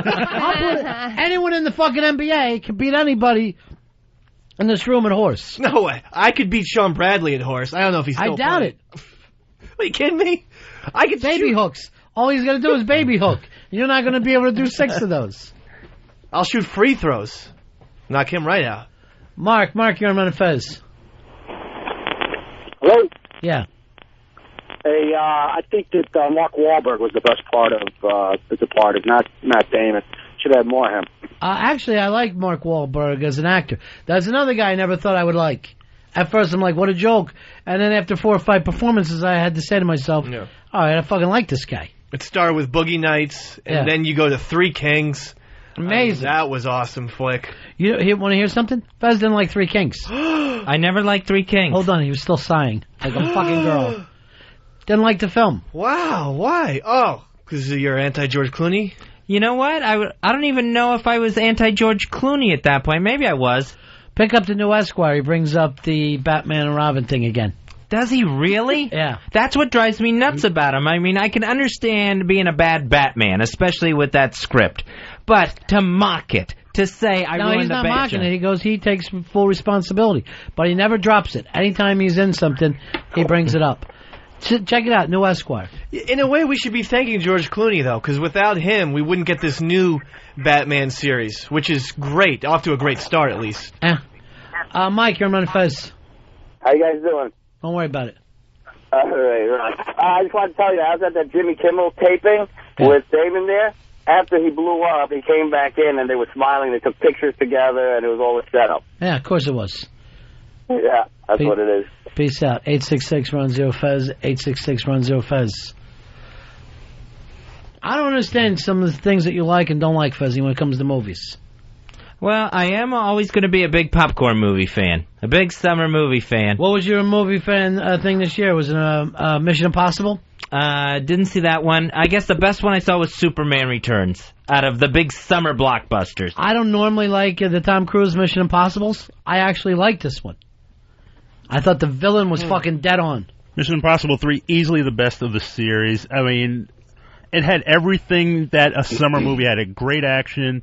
The acting was decent. Philip Seymour Hoffman was unbelievable. It was fucking scary as shit. Yeah, I mean, and he just, the way he carried himself, and the way because he was, he's a short, kind of squatty guy, but the second you walk into a room, he just exuded power, and like, don't fuck with me.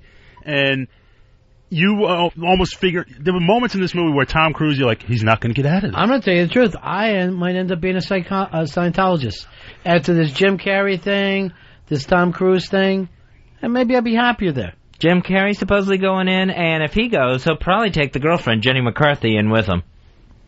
I don't know what that even means. And don't forget J-Lo. Here's what Fez wants to know. Has there been any famous Christian or Jewish people? Look at what is, Fezzy, your best friend, Big A. Big A. Big A. Big A. Big A. Hey, Big A. Hi, Ron. Hi, Patty. Hi, Dave. Hi, Earl. Hey, Fez. Oh, hi, Big A. Put you last, Big A. He's the best. Doesn't bother me. Big A, we're in here with your ex-girlfriend, Stalker Patty. That's one of the reasons I called. One thing to say hi to Patty. Also, I felt bad for Fez only having a TV dinners. Yeah, all Fez eats is TV dinners. I like them.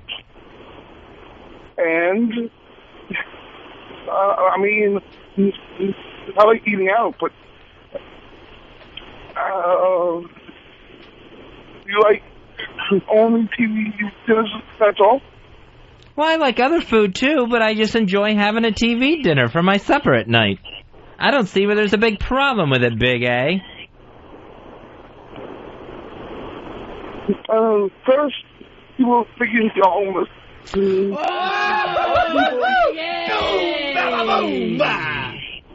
He got you, Fezzy. Oh, he got me good. Yes, I'd trade lives in a heartbeat. Big A. Big A. Big A. It says, I'm more than happy to treat you to a meal sometime.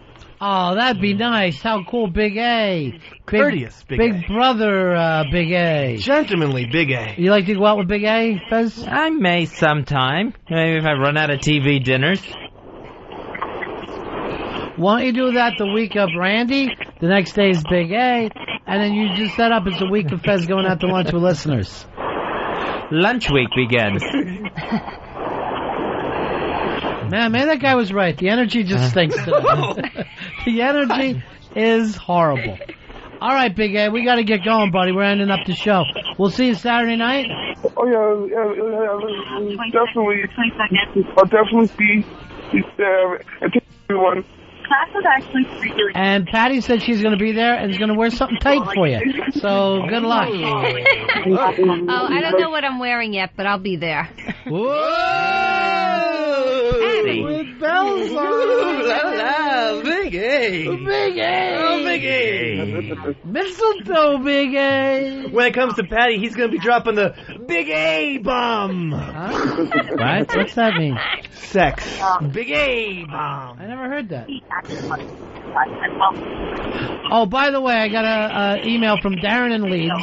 Said that he's lived in England his entire life and has never heard the term balls be referred to as stones over there. I've seen it. Did you get that email I forwarded to you, Fez? Yeah, I got that. I saw that. Yeah. Do you have it with you? Yeah. Throw it right in his fat face, then. I got it right here. All right. You're in trouble for all the papers Fez has in front of him again. Here's the email. Okay. Right at you. We'll be hanging out Saturday night. It's going to be at Calico Jack's in Manhattan. That's at 42nd Street and 2nd Avenue, New York City, starting about 9 o'clock. Calico Jack's. Patty, thanks for stopping by. You got anything to plug today? No. Nothing at all? You won't be appearing anywhere? No. I'll be appearing at the RonFez.net Christmas party on Saturday night. And then Saturday, Fez, you've got Homeless Shopping Spree. O&A are doing a wonderful thing. They're taking Fez out for some new They'll duds. even save a seat for you on the bus. The shopping spree is this Saturday. I will not be partaking. Maybe go as an observer. Observe that's you. the edge of my show. Donk. Satellite of love. Satellite of love. Satellite of love. Satellite.